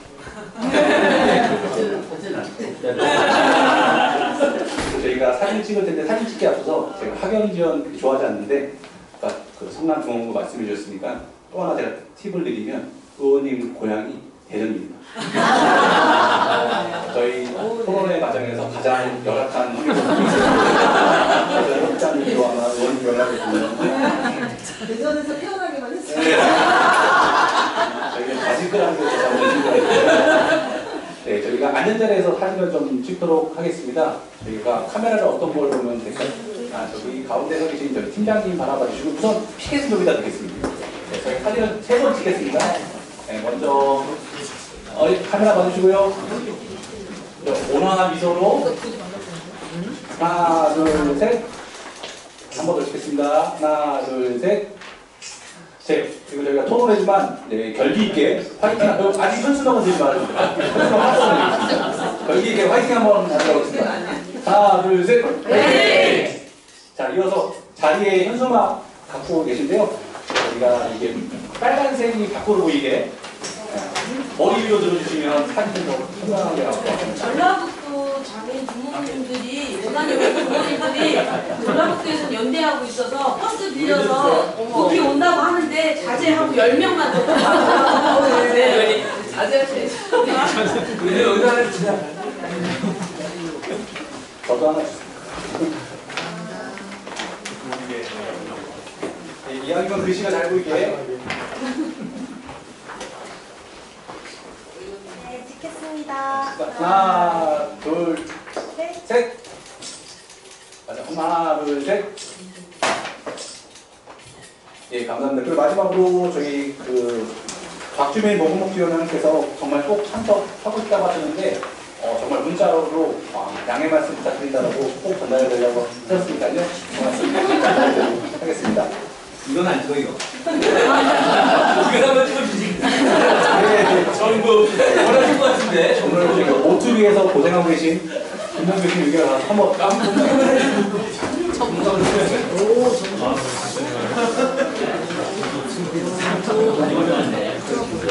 효율성을 높이려고 두 가지 실패했어요. 자, 찍겠습니다. 하나, 둘, 셋.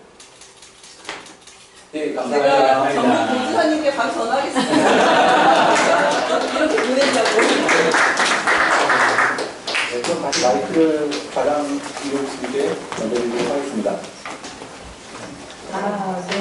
토론회에 많이 와봤지만 이런 뜨겁고 네, 즐겁고 또 힘이 합쳐지는 그런 느낌의 토론회는 흔치 않은 것 같습니다.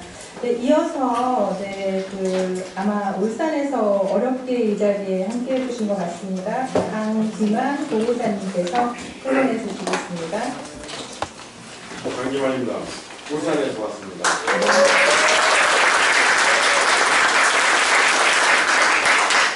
사투리를 참 못 속이는데 이 경상도 경상도 사람들이 이렇게 사람들 데리고 있는데 수학에 보면 그래요. 얘들아 여기는 서울이야. 말을 조심해야 돼. 모두 표준어로 써야 되거든. 손잡이를 반드시 잡아라. 오늘 많은 말씀 들었습니다. 오랫동안 주간 이용시설 썼거든요. 저희 아이 한 페이지 넘겨보시면 저희 아이 박달장입니다.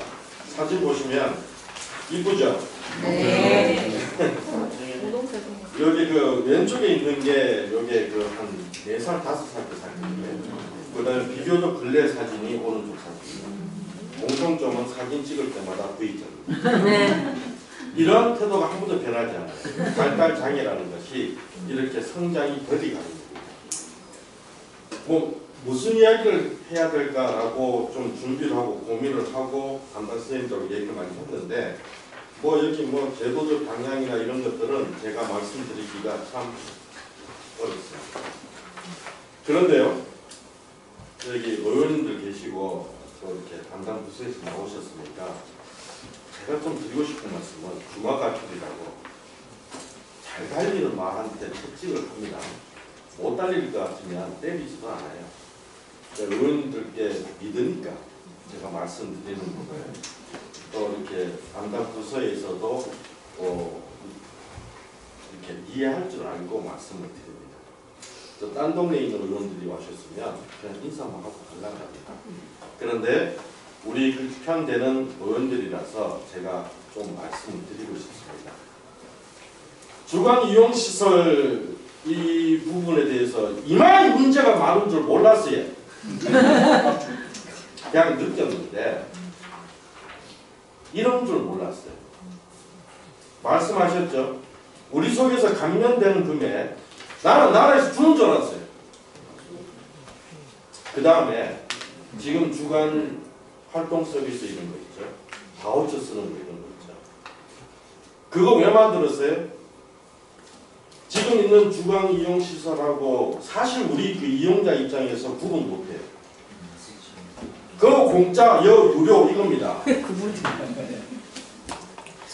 지금 이렇게 왜 분산시켰어요? 솔직하게 말씀드리면 민원 때문에 그랬죠. 우리 부모들이 가서 민원한 거예요. 현실적으로 이 현상은 어떻게 일어난지 아십니까?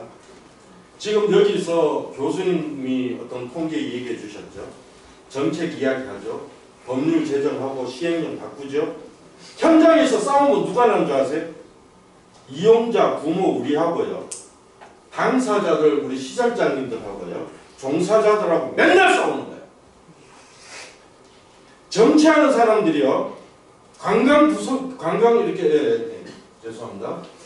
담당 부처에서 이러한 혼선을 가져오게 되면 현장에서의 이상적인 멋있는 기사 회견하면서 우리 예산안 이렇게 만들었고 법률 이렇게 만들었고 이러한 것들 해가지고요. 이렇게 정책이 발달한다. 나아가는 것 같죠. 현장에서 지금 우리 여기 시설장님들 사실은 제가 이제 부모 입장에서 왔잖아요. 이용자 입장에서 왔잖아요. 이용자 입장에서 이런 사람들이 이렇게 앉아 있으면 시설장이나 종사자들은 긴장해요. 우리 한편 아니에요. 이 싸움 누가 시켰어요? 무책임한 정책하고 책임 없는 그런 규칙들 현장에서 싸움 나면 되니까 우리 이용자 입장에서의 주간 이용시설이나 장애인시설의 의미는요. 우리가 제일 싫어하는 말이 뭡니까? 불쌍한 사람들 도와주는 것 같지요. 아니에요. 산에 올라가는데 계단은 왜 만들어줍니까? 난간은 왜 만들어줍니까? 왜요? 로프 걸어서 암벽 타면 되지. 그거 시설 이용해 주는 거는 많은 사람들이 그냥 산에 가야 되잖아요. 주간 이용 시설이나 이런 부분들이 필요해서 하는 겁니다. 우리가 필요한 거는 화려한 시설이 아니에요. 다양한 여러 군데의 시설들입니다. 죄송합니다. 제가 처음에 우리 그 시설장님들이나 교수님들이 말씀하실 때 답답했던 게 왜 이 큰 소리를 못 치는 거예요? 이분들은 가서 재정을 타와야 되거든. 제도 하나 받아와야 되거든. 정치하시는 분들이요. 당국이 그 다음에 시행을 하는 어떤 그런 지자체부고 중앙부서관에 다 이렇게 어린 사람들만 만난 거예요. 그 다음에 이렇게 큰 소리 칠 수 있는 우리가 가가지고 너가 뭐야 이렇게 이야기하니까 뭐 이상하게 자꾸 만들어줬어요. 표가 필요했죠. 당장의 성과가 필요했죠. 이렇게 무의미한 그러한 현실들로 해서 정책을 남발했을 때에 그동안에 우리 시설장님들이나 종사자들이 이거 시급 따져볼까요? 노동부에 제대로 이거 한번 고발해볼까요? 이거? 까지.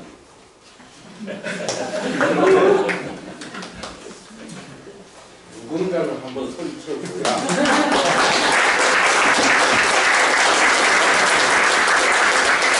그리고 저희 이제 우리 시설장님들이나 우리 종사자분들하고 사실 이게 우리 당사자잖아요. 여기에 이제 이용하는 우리 부모님들, 이용된 입장에서 뭐 전들은 가서 안 싸우겠습니까? 잘 싸웁니다. 왜냐? 장애인 부모들은요. 이게 항상 이 투사의 마인드가 되어 있습니다. 그 노약한 또 병든 부모님을 모시는 데는 죄송하지만 언젠가 졸업합니다. 우리들의 소망은요. 내가 너보다 하루만 더 살자. 그리고 그 깊숙한 곳에 우리들이 가지고 있는 게 뭐예요? 부모로서 어떤 죄의식. 그 다음에 내가 여기서 물러나면 안 된다. 그래서 우리는 앞뒤 같지 않습니다. 합리적일 수가 없고요. 또 발달장애라는 이런 스펙트럼이 특수교육의 대상이잖아요. 10명 있으면 10명이 다 다르잖아요. 그럼 10명의 부모들이 요구하는 요구는 다 달라요. 그래서 담당 공무원들 중에 이 장애인 관련, 복지 관련 부처가 제일 많이 떠나고 싶죠. 그리고 시설장님들이나 조사님 종사하시는 분들도 처음에 했던 그 소명감이나 이런 것들이 돈이 적고 일이 힘들어서가 아니고 우리 같은 사람하고 싸우다가 아까 제가 처음에 한 말이 그런 앉으시면서 그러는데 장애인 부모회가 우리 우군이니까 제가 살짝 그랬어요. 정말 우군 맞아요? 현실적으로 그렇잖아요. 저희들도 싸우고 싶었던 건 아닐 거예요. 그런데 이런 건 있는 것 같아요. 이러한 정보를 우리 부모들이 제대로 알면 가서 싸우는 걸 우리가 해드릴게요. 저 국회의원들한테 큰 소리 치고 복지부 가서 상 하나 걷어차는 거 이런 건 저희들이 다 어리잖아. 유일하게 국회의원 앞에서 또 이렇게 공무원들 앞에서 우리는 그래도 갑질을 좀 할 수가 있어요. 물론 그 갑질이라고 생각하면 제 혼자 생각이 드는 거지만 일단 죄송합니다. 이렇게 어려운 시간 내주셔서 오셨는데 고맙다는 소리보다는 뭐 옛날에 연습한 건데 뭐 저희들 일뿐이겠습니까? 그럼에도 불구하고 저는 우리 자녀를 우리 아이를 만날 때 이 시설에서 우리 종사자들 그다음 시설장님들을 만날 때 뭐가 제일 좋은 줄 아세요? 그냥 낮 시간 동안 맡겨놓을 수 있고 뭐 이런 것들이 아니라 우리 아이가 있는 그대로 인정받을 수 있는 곳이 여기. 그거는요 정치하는 사람들이나 담당 공무원들이나 그걸 몰라요. 예를 들어서 우리 아이가 길을 나서다가 갑자기 팍 들어 눕네. 일반인들은 왜 그래? 아파? 다쳐서? 왜 그래? 화가 났어? 우리 시술장님들은 뭐라 그래요? 눕고 싶나 봐요. 그냥. 아무렇지도 않아. 그 아이가 그때 그 현상이에요. 우리 아이가 변기에 뭐 이상한 거 집어넣어서 변기 다 깨부셔야 되고 전혀 이상하지 않은 거. 우리 아이들이 있는 그대로 인정할 수 있는 것이. 제발 우리 종사자들이나 시설장님들이나 여기에서 일하려는 분들에게 필요한 건 돈이고 시설이고 장비인데요. 이런 식으로 해서 사기 끊지 않았으면 좋겠어요. 돈 모자라면 우리가 서로 좀 농가나 쓸게요. 뭐 많진 않죠. 우리 다 그런 마음은 있어요. 그런데 이러한 중복된 서비스의 편차 이런 것들로 인해서 우리 여기서 일하시는 분들이 절대 좀 사기를 끊지 않아요. 처음에 시작했던 그 소명의식을 계속 좀 이렇게 일으켜줘야지 이것을 끊는 일들이 정치나 제도 속에서 없어야 돼요. 그리고 저희 부모들이 겉에서는 싸우는 것 같지만 항상 우리 시설과 또 종사자분들에게 감사하고 꼭 전해드리고 싶습니다. 이상입니다.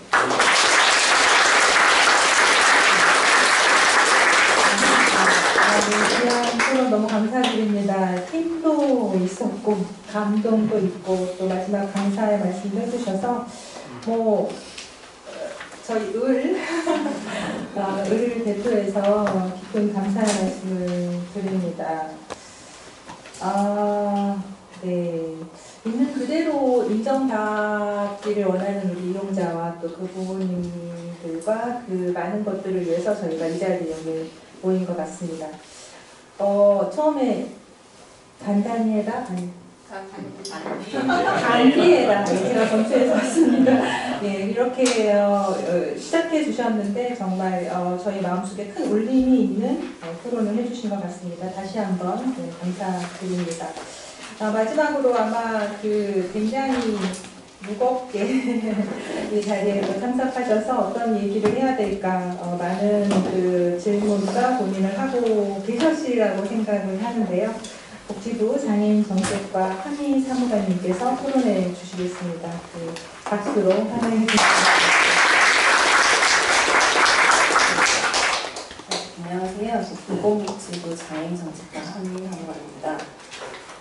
말씀하신 대로 이제 문제점도 많이 정리를 해주시고 개선 사항도 제가 따로 만들지 않아도 그 정도로 잘 정리를 해주셨는데 좀 드릴 말씀은 없어서 좀 무거운 상황입니다. 솔직히 말씀드리면 올해 제가 1월부터 이제 본 업무를 맡게 돼서 아직 좀 장애인 복지도 좀 생각 분야이고 저는 보건복지부 저도 이제 근무한 지 20년 정도 됐어도 워낙에 많은 분야를 이제 근무를 하게 됩니다. 이제 의원님께서 하셨던 정신건강도 좀 했었고 복지에서도 다양하게 했었는데 또 장애인 복지는 또 처음이라서 좀 생소하게 돼서 오늘 이 자리에서 이제 제가 맡은 업무 중에 하나인 주간이용시설에 대해서 전반적인 사항에 대해서 알게 돼서 저한테 가장 뜻깊은 자리인 것 같습니다.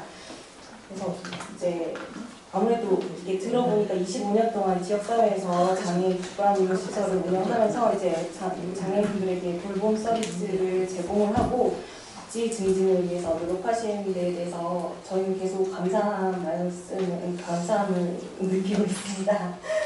지금 현재 이제 주간이용 시설은 이제 23년 말 기준으로 해서 849개소 정도 있고 이제 이용자분들은 한 12,000명 정도 되시고 그중 이제 발달 장애인 분들이 한 90% 정도 되는 걸로 지금 알고 있고요. 이제 종사자분들은 한 4,400명 정도 돼서 이제 규모가 좀 되고요.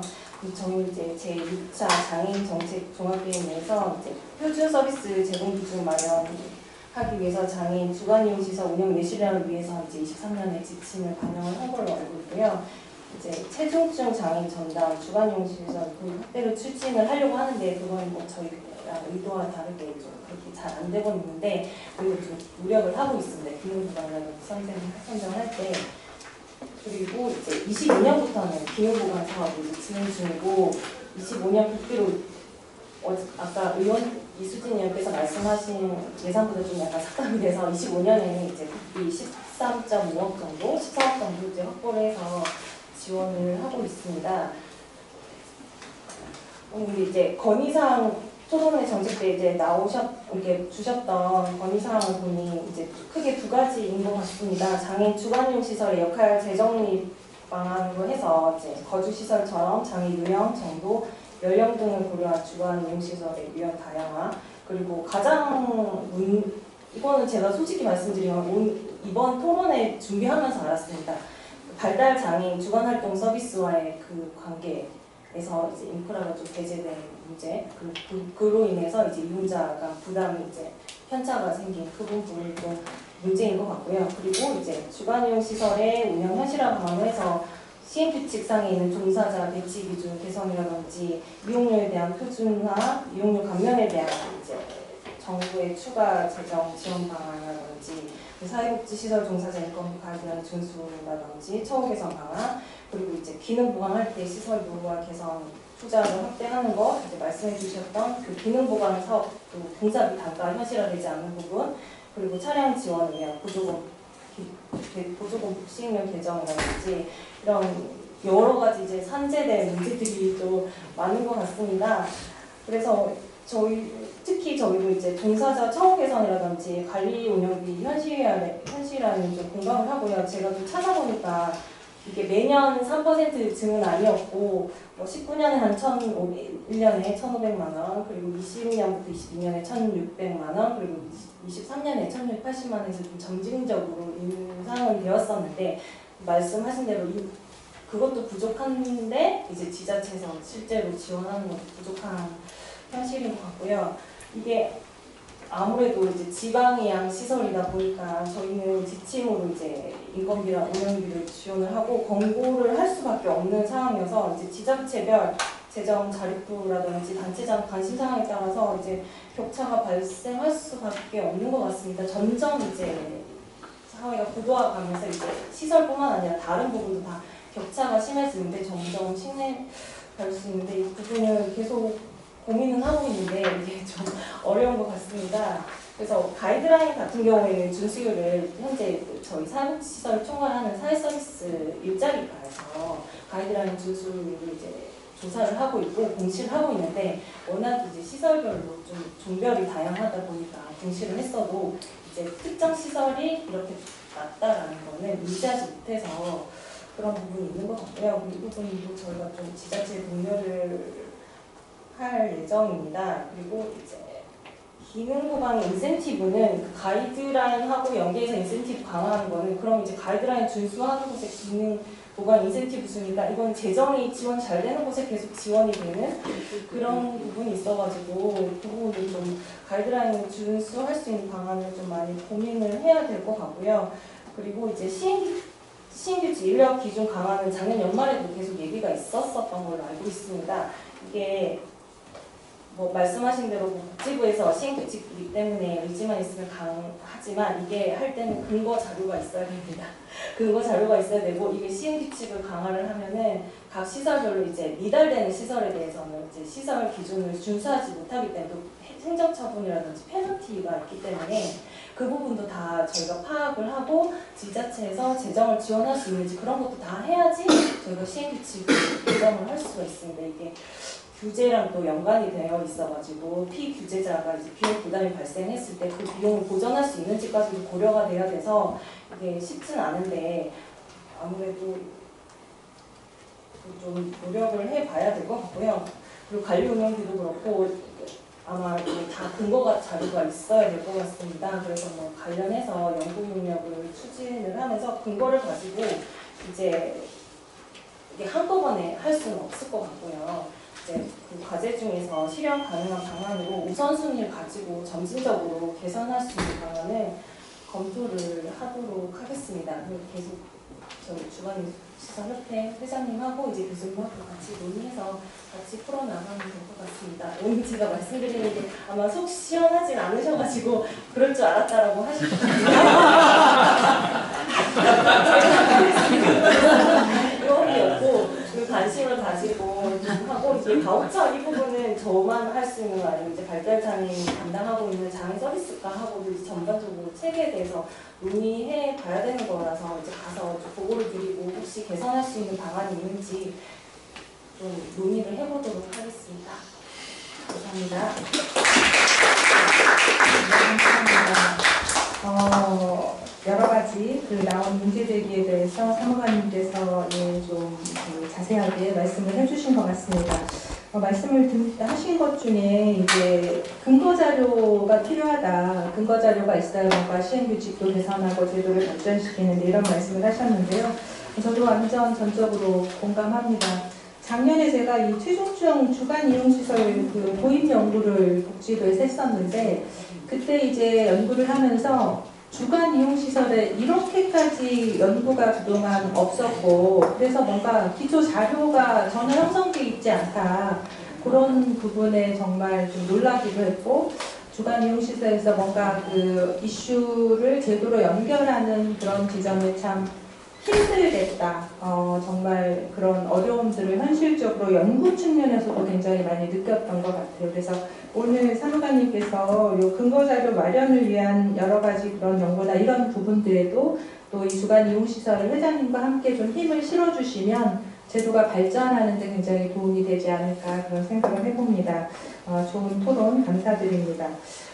여기까지가 이제 저희가 그 지정된 토론을 마쳤고요. 아마 현장에서 굉장히 질문하고 싶은 게 많으실 것 같습니다. 저희가 시간이 한 20분 정도 있어서 이 질문 꼭 하고 싶다 이렇게 생각되시는 분들은 소속과 또 손을 들어주시고 질문해 주시기 바랍니다.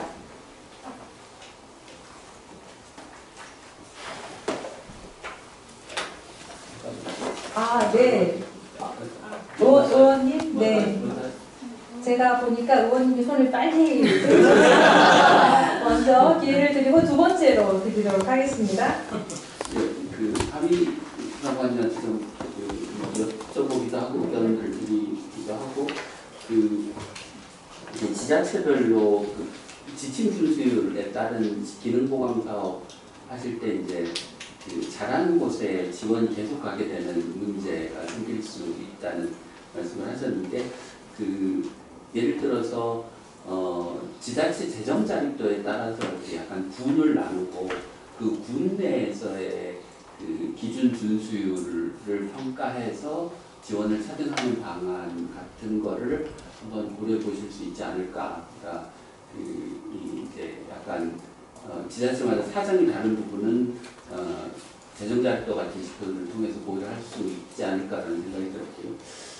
근데 이제 두 번째는 그런데 이게 이제 지방량 사업으로 되어 있으면, 그러니까 이제 정부가 중앙정부가 직접 사업을 하는 방식하고는 달리 지방 정부가 잘하고 있는지를 잘 모니터링하고 거기에 따라서 이제 중앙 정부가 가진 여러 가지 정책 수단들을 동원해서 지역 격차도 안 나고 지방 정부가 이상한 짓도 안 하게 하고 그렇게 해야 되는 그 과제인 것 같아서 요 딱 그 주간 이용 시설에 한정하지 않고 장애인 장애인 활동 보조 또는 활동 지원 전체에서 그 지방 정부의 역할을 좀 평가해 보셔야 되지 않느냐라는 생각이 들었고요. 이제 말씀하시긴 하셨는데 이제 여러 가지 장애인과 관련된 서비스의 전달 체계 부분에서의 난맥상을 얘기하셨고, 그게 이제 다른 과하고 협의해 보셔야 된다고 얘기를 하셨는데, 이제 좁게는 주간 이용 시설 자체가 좀 더 운영이 잘 될 수 있도록 하는 게 중요하지만, 사실은 비슷한 역할이 구분되지 않는 비슷한 사업들이 함께 존재하고 있는데, 그 상태에서 여기에만 관심을 우리가 갖게 되면 또 전체 생태계에서는 또 이상한 일들이 또 벌어질 수 있어서 전체 서비스 전달 체계를 좀 함께 보시면서 주간 이용 시설과 관련된 제도 개선을 좀 같이 보셔야 또 이게 한쪽만 좋아지면 또 전체에서 또 다른 뒤틀림이 발생할 수 있는 문제를 피할 수 있지 않을까라는 생각이 들었습니다. 네. 네, 감사합니다. 주신 말씀 참고해서 하도록 하겠습니다. 짧고 간결하게 해주셨습니다. 사실 그 짧은 시간에 그 말씀해 주시는 질문들이 굉장히 인상적입니다. 사실 저희 이제 장애인계에서도 이제 뭐 저나 김부인 교수님이나 다 장애인 전공 그 연구를 하면서 지금 현 시점에서 굉장히 많이 고민하고 있는 게 마지막 지금 말씀하셨던 그러니까 주간 이용 시설의 이제 어려움들도 있지만 전체 장애인 복지 생태계에서 계속 이제 수요에 의해서 기존의 이 서비스에 대한 점검이나 고도화 없이 이게 좀 얹혀지는 형태로 지금 계속 우리가 발전해 왔거든요. 그래서 전체 장애 생태계 그리고 발달 장애인이 돌봄이라는 생태계 안에서 어떻게 각각의 제도들이 균형 있게 발전할 것인가를 지금 사실 고민하고 있는데 그 부분을 말씀해 주셔서 굉장히 인상적이었습니다. 그래서 그런 부분들을 또 복지부나 저희들도 다 같이 고민할 것 같습니다. 네, 또 두 번째 제가 질문을 해주신 네. 소속을 말씀해 주시고요. 네, 저는 서울시 서대문구에 있는 가정장애인 부담지원대 실습장 이기순이라고 합니다. 오늘 이 자리가 아마 하고 싶은 분들이 무궁무진하실 거라고 보였는데 지금 위원님께서 저기 말씀하신 것과 되게 키포인트인 것 같아요. 그러니까 문제가 주간이용시설이 저희한테 현장이기 때문에 낼 수밖에 없는 이 현장이지만 사실 이 문제의 근원은 이용자로부터 시작해야 되는 거죠. 당사자가 어떤 필요가 있고 어떤 서비스가 요청이 되고 그것을 기반한 것을 위해서 어떤 인프라와 조직과 시스템이 필요한지 그걸 하기 위한 법과 제도, 규칙 이런 것들이 어떻게 제반을 맞춰야 되는지를 근본적으로 털어야 되는데 이거하고 올 때마다 새로운 거, 그걸 잘하면 좋은데 또 부실한 걸 만들고 우리 안에서 우리끼리 또 우리끼리 힘겨루게 하게 만들고 정책이 바뀔 때마다 또 나가고 또 무엇보다 지금 이게 한미 상관운동 나오셨지만 저희 서울시에 들어가시기도 그렇거든요. 담당 주무부서에서는 내 거밖에 말 못해요. 지금 하신 말씀 내가 할 수 있는 걸 못하잖아요. 여기서 해결할 수 있는 일들이 굉장히 최소화됐다는 거죠. 그래서 좀 더 큰 쪽에서 바라봤을 때 이 발달장애인이 90%라는데 이 대상들을 향해서 하고 있는 서비스 전체 영역이 함께 모여서 주무부서가 됐든 복지부가 됐든 국회가 됐든 다 같은 데서 모여서 형평을 조금 흔들고 맞춰서 다 같이 가서 실제로 현장에서 이용자가 당신의 자리, 당신의 사람다운 삶을 누릴 수 있게끔 만들어가는 것이 제대로 된 정책이지 않을까 그런 생각이 들고요. 여기 중간님만 오시면 안 되는 거죠. 저희가 사무관. 네, 사무관님. 아니 저희가 중간님. 근데 이제 예를 들어서 이제 저 김효 교수님께서도 통돌 사업에 대해서 굉장히 연구를 많이 하셨고 거기 우리가 들여댄 것 때문에 계속 우리가 붙들고 울고불고 했었어도 거기 주무부서와 우리 부서 아니에요. 우리 일 아니에요. 다 이렇게 떠들었잖아요. 결국 우리 부서라고 또 저도 나름 노력은 하고 있습니다. 우리 부서가 또 소통할 수밖에 없는 이 자리인데 여기서도 우리가 해결점이 너무 부족하니까 저는 이제 국회의원님을 만난다는 거에 굉장히 소망을 가지고 왔거든요. 그러니까 국회의원님들은 법과 제도와 이런 것들을 새로 만들 수 있고 흔들 수 있는 분들이니까 거기서부터 뭔가 정책을 제대로 만들어 주신다면 그걸 실행하는 것이 정책이면 행정인 부서인 거잖아요. 행정부서가 일할 수 있는 기본이 법과 제도잖아요. 그거를 제대로 하기 위해서 행정이 따라오고 예산이 따라오고 하는 거니까 법과 제도부터 만들어줬으면 좋겠습니다. 그래서 저 같은 경우는 아마 좀 서울은 1대3이나 되게 부러우신다고 하셨는데 1대3 된 게 불과 1~2년밖에 안 됐습니다. 엄청 부담이 쌓였고 우리 현장의 어려움을 계속 하셔가면서 1대3을 만들었는데 저희는 15명 이용하고 있습니다. 15명 이용하는데 이제 겨우 7명 지원받았어요. 저까지 포함해서. 근데 7명만 가지고 지금 여기 6명이 기본이라고 김은희 교수님 말씀하셨는데 좀 마음이 답답했어요. 이 6명 갖고 못 운영해요. 10명이 중에 있을 수가 없어요. 10명이라도 할 수 없어요. 이제 생각을 해보세요. 이거 시설이 아무리 소규모라도 시설을 운영을 하려면 시설거래부터 시작을 해서 복지관이 하는 데는 다양한 서비스들이 있잖아요. 근데 저희는 시설 관리해야 되고 밥도 해야 되고 운전도 해야 되고 돌봄도 해야 되고 서비스도 진행해야 되고 행정 업무도 관리해야 되고 관리직도 감당해야 됩니다. 대외 업무 해야 되고 이용료가 부족하니까 프로포즈를 해야 되고 이 대외 네트워크 다 해야 되고 이 많은 것들을 감당하는 6명 부족해요. 1대3이라고 그러잖아요. 있잖아요. 저희 이용자들은 장류도 있으시고 휠체어도 타시고 상시 수발을 늘 요청하십니다. 바로 전에 바로 일주일 전에 제가 정말 몇 년 만에 연체를 제대로 썼어요. 여행을 가느라고 제대로 배웠는데 그 해외에 있는데 난리가 난 거예요. 카톡이. 이유가 뭐냐면 조사들이 이제 이용자 다 케어하고 밥 식사 수발을 하고 난 다음에 뒤에 가서 이제 그 보조인들한테 수발 잠깐 보조 꼭 돌봄만 하게 하고 식사 중이었는데 이용인 한 분이 이렇게 뒤에서 보조인을 끌어안고 뒤로 주춤거리다가 넘어져 있는데 엄청 크게 다치신 거예요.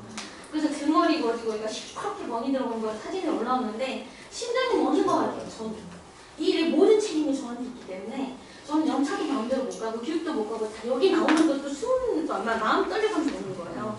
근데 이런 현실이 6명 갖고 택도 없어요. 저희는 지금 7명 있는 중에 보조인력이 10명 있습니다. 공인이 2명 있고요. 그런데도 살펴보기 힘들어요. 근데 어떻게 6명이 기본이 된다고 말할 수 있겠습니까? 이거는 우리가 많이 봐드린다고 생각하셔야 돼요. 현장님 진짜 제대로 된 걸 들여다보시면 우리 이용인들 그 아침에 들어오시고 집에 귀가하실 때까지 그 시간만 보면 눈도 못 깹니다.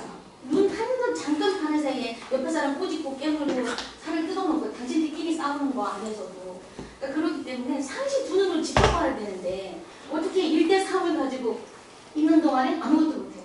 그럼 이용자 돌봄부터 시작해서 서비스 하고 나서 보내드리고 나면 일단 저희는 다 소진됩니다.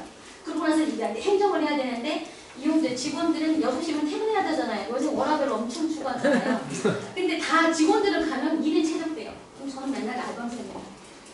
미치겠어요. 내가 왜 이런 짓을 해야 되는지 이런 답답한데 저희는 현장에서 당사자의 눈감으로 봐요.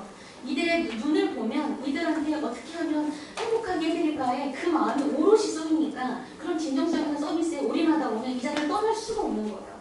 그 세월을 지금 30년, 40년을 이 자리에 있는 분들이 있잖아요.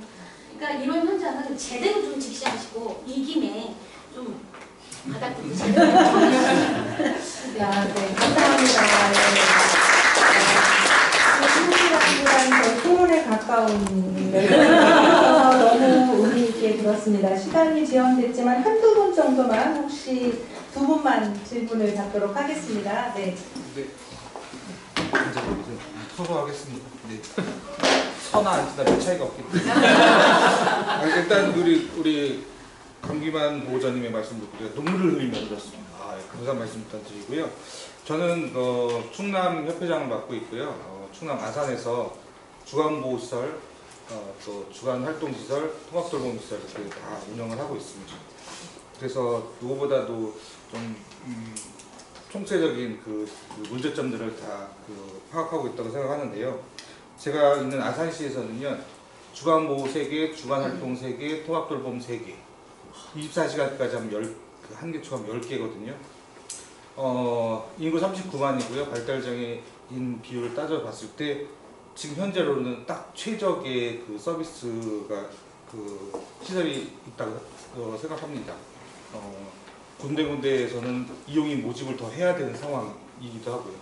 그래서 우리 강기만 보호자님 입장에서 생각해 볼 때 사실 뭐 다 그놈이 돈 들이는 시설들이거든요. 다 똑같은 건데 이 예산만 효율적으로 잘 활용을 해도 정말 진짜 질 높은 서비스를 운영할 수 있는데요.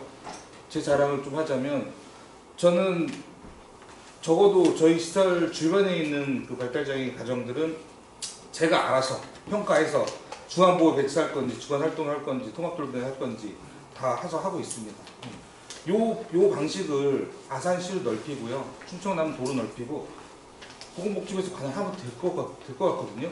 근데 다 부서 따로 이건 저희 가서 얘기해야 되고 저기 되고 그냥 제가 법인 이사장으로 제가 혼자 결정하니까 너무 쉽게 일처리가 돼요. 네. 중간중간에 컨트롤 타워 하나씩만 잘 똘똘한 사람 한 사람씩만 잘 세워놓으면 다 해결될 수 있는 문제라고 생각하거든요. 네.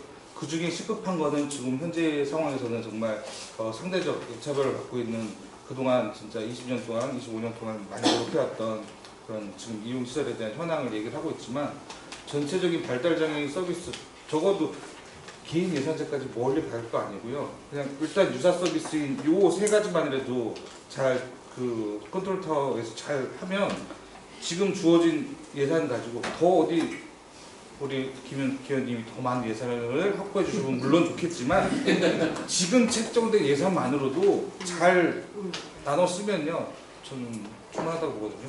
어디는 나만 돌고 어디는 이렇게 부족해가지고 이렇게 정말 오늘 상황이 안 발달하게 또 마지막으로 우리 김미옥 교수님께 우리 TF팀도 만들고 해서 그 시스템을 잘 연구 결과로 해서 우리 사무관님께 전달해드려서 또 우리 한은정 센터장님 말씀하신 것처럼 이렇게 맨날 토론을 할 필요 없이 이제는 나름 쌓인 연구 결과가 많이 있거든요. 계획만 세우면 될 것 같습니다. 계획을 세워주실 누구한테 말씀드렸는지 모르겠지만 계획 좀 세워주셨으면 좋겠습니다. 그리고 마지막 한마디는 저희가 엄청 떠들었는데 주간활동이 무료고 주간보호는 이렇게 돈을 많이 내고 있어요. 이거를 담당 사무관님이 처벌했다고 하니까 제가 아까 황당했습니다.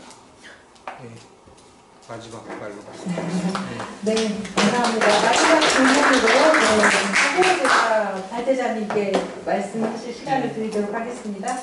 네, 저는 중증 장애 아들을 가지고 있는 부모입니다. 저는 익산에서 저는 익산에서 제가 지금 우리 선생님들도 많은 얘기를 들어와서 정확하게 정리는 되지 않지만은 저는 아이를 주간 활동센터에도 보내봤고 지금은 주간 이용센터에 보내고 있습니다. 근데 같은 공간에서 같은 시간을 보면 똑같아요. 거의 동일합니다. 다른 게 하나도 없어요. 한쪽은 돈을 내고 한쪽은 돈을 안 내는 이런 차이가 있는데 저는 여기 사쪽에 보니까 문제대지 첫 번째 보면은 이게 정부 2학년 사업으로 전환했다라는 얘기가 나와요. 그런데 국가복지 정책이 어떻게 일어나지 않고 이렇게 각각 나눠져 있어가지고 내가 주간보호센터에 가느냐 주간이용센터에 가느냐 해가지고 이게 차별적인 대우를 받느냐 이거예요. 정말 이거는요. 저는 진짜 말이 안 나와요. 말이 안 나와요. 정말 훌분이 된다니까요. 제가 며칠 전에 센터에서 사진을 받았는데 이거 지금 경량 칸막이 아닌데요. 보통 경량 칸막이를 합니다. 방들을. 근데 이 아이가 여기를 약간 조금 구멍이 나 있었나 봐요. 근데 얘가 이걸 전부 다 뜯어가지고는 여기 방에다 늘어놓은 사진을 찍어서 보낸 거예요. 제가 사진을 보고 너무 놀란 거예요. 하다 이제 이런 짓을 한단 말이야? 이것도 무슨 시츄에이션이야? 진짜 저 너무 놀랐어요. 근데 아니 그러면은 이 아이는 중증 장애인이고 일평생을 누군가의 한 사람의 도움을 받아야 한다는 아이라서 얘기를 보내줬는데 아니 도대체 얘가 이 짓을 다 할 때까지 벽을 다 해놓을 때까지 선생님들은 뭐 한 거야? 저는 내 마음을 몰랐기 때문에 그런 생각을 했던 거예요. 근데 지금 들어보면은 선생님들이 일단 100을 하는 거예요. 선생님들이 지금 한 가지만 해야 되는데 무슨 아까 6대1, 3대1은 진짜 몰래 못 잡니다. 그리고 여기 우리 사무관님 얘기도 더 답답해졌어요. 뭘 처리할 수 있는 게 없어요. 그러니까 이건 정책적으로요. 이 복지 정책이 일어나가 돼야 될 것 같아요. 이렇게 다 분산돼가지고 똑같은 우리는 여기 가든 저기 가든 같은 대우를 받아야 돼. 이 불합리한 이런 정책이 실기되고 있느냐 이거. 여기 아까 보면 종사자가 행복해야 이용자들 행복하다고 그러잖아요.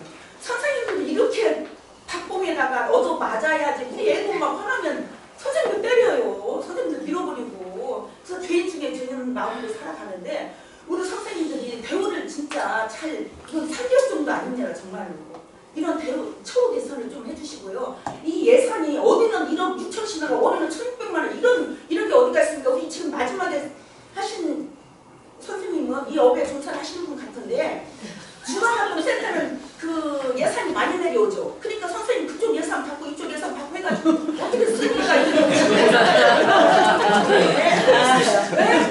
정말 있을 수 없는 이야기예요. 네? 주간이용센터 지금 25년이가 됐다고 하는데 정말 이 복지 장애 지금 판모지를 닦아오신 분들이거든요. 이분들은 지금 정책을 보면은요 고사시키는 정책이고 고립시키는 정책이에요. 감사합니다. 너무 기대가 많은 것 같습니다.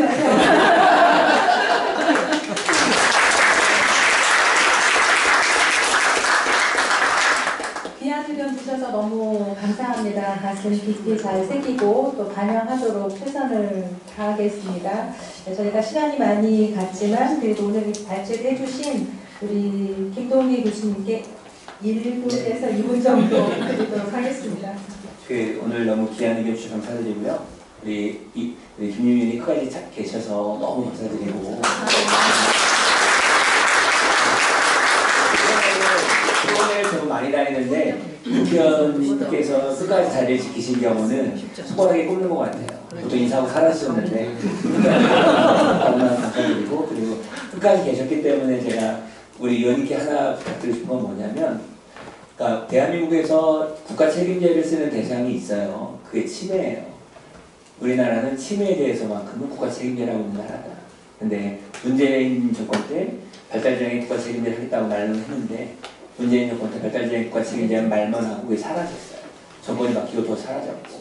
근데 지금 많은 분들이 얘기를 하는 걸 종합해보면 부처형 칸막이가 되게 심하고요. 보건복지부 장애인 중심법안에 5개과가 있는데 예를 들면 이 서비스과랑 정책과가 되게 긴밀하게 해야 돼요. 이 발달장애인에 대한 이런 케어를 하려면 정책과랑 서비스과랑 되게 긴밀한 이 논의가 되어야 되지만 같은 구간에 있는 이 과조차도 칸막이가 되게 커요. 그 말의 의미는 또 위에 헤드가 있어야 되고 헤드가 최소한 장애인 정책구간에 있는 서비스과, 공익지원과, 정책과 3개만큼은 하나의 추진단이 만들어져야지만 발달장애인 국가책임제 법원과는 약간의 약식이라도 할 수 있다. 근데 지금 이런 게 있어요. 대한민국에 뭐가 있냐면 지금 모 의원이 우리나라의 장애인 재산, 장애인 평가, 장애인 권리보장법 이런 것 때문에 장애인 권리보장법을 근거로 추진단을 만들었어요. 그래서 장애인중재국장이 추진단이고 장애인중재국장 밑에 5개 과와 사무감과 가장부가 다 모여서 지금 우리나라 장애인 예인지 예산제도 장애영향 이런 추진단이 지금 작동하고 있어요. 그래서 우리 그것도 한 국회의원이 장애인중재국장에게 이제 대정부 질의할 때 요청한 거예요. 대정부 질의할 때 만들어 달라고 해서 국장이 단장돼가지고 지금 장애인지 예산 장애영향평가 추진단이 지금 작동하고 있어요. 또 우리 의원님 계시기 때문에 마지막으로 부탁드리고 싶은 거는 발달장애인 국가 책임 관련된 추진단을 만들자. 그래야지만 그 뒤에 우리 시대들 말씀하셨듯이 주간 이용시설 하나 고친다고 해서 이 발달장애인 국가 책임이 되지 않아요. 만우리 생태계를 흔드실 것도 말씀하셨잖아요. 그러려면 더 큰 틀에서 얘기해야 되고 이 모든 서비스는 이용자 중심으로 바뀌어야 된다. 우리가 우리 중심으로 전략세계 중심으로 바뀌면 그 자체가 또 하나의 어려움을 유발할 수 있어서 이용자 중심으로 바뀌고 그러려면 헤드가 있어야 되고 그래서 우리 회장님도 한번 요청하세요. 발달장애인 국가 추진도 한번 만들어보자라고 해서 이 체과 서비스과 정책과 권익지원과 3개 과장과 담당 사무관 전부 다 들어와서 논의하자 이런 구조를 만들면 복지관협회, 시설협회, 거주시협회 다 들어올 거라는 거죠. 그러면 좀 더 의미 있는 변화가 소비자 중심으로 갈 거예요. 감사합니다. 제가 하고 싶은 말을 다 하셔가지고 역시 마무리를 말씀드리길 잘한 것 같습니다. 오늘 토론회가 정말 뜻깊은 자리인 것 같습니다. 아마 오늘 저도 굉장히 토론회를 많이 오는데 이렇게 끝까지 계시는 경우는 굉장히 흔치 않아요. 그래서 이름을 다 외우시기도 하셨겠지만 아마 한번 던지고 싶은 정말 저도 이런 마음을 갖게 하는 것 같습니다. 오늘 또 김동익 교수님께서 좋은 제안도 해주셨고 또 이미 회장님께서 여러 가지 그 준비를 하고 계신 걸로 알고 있고 또 복지부에서도 여러 가지 고민을 하고 계신 걸로 알고 있습니다. 오늘 토론회에서 논의된 많은 내용들이 앞으로 좀 정말 이런 토론회를 계속하지 않고도 앞으로 이제 정책으로 실현할 수 있는 그런 자리가 하루 빨리 마련되기를 바랍니다. 오늘 이 자리에 참석해 주신 모든 분들께 다시 한번 감사드리면서 오늘 토론회를 마치도록 하겠습니다.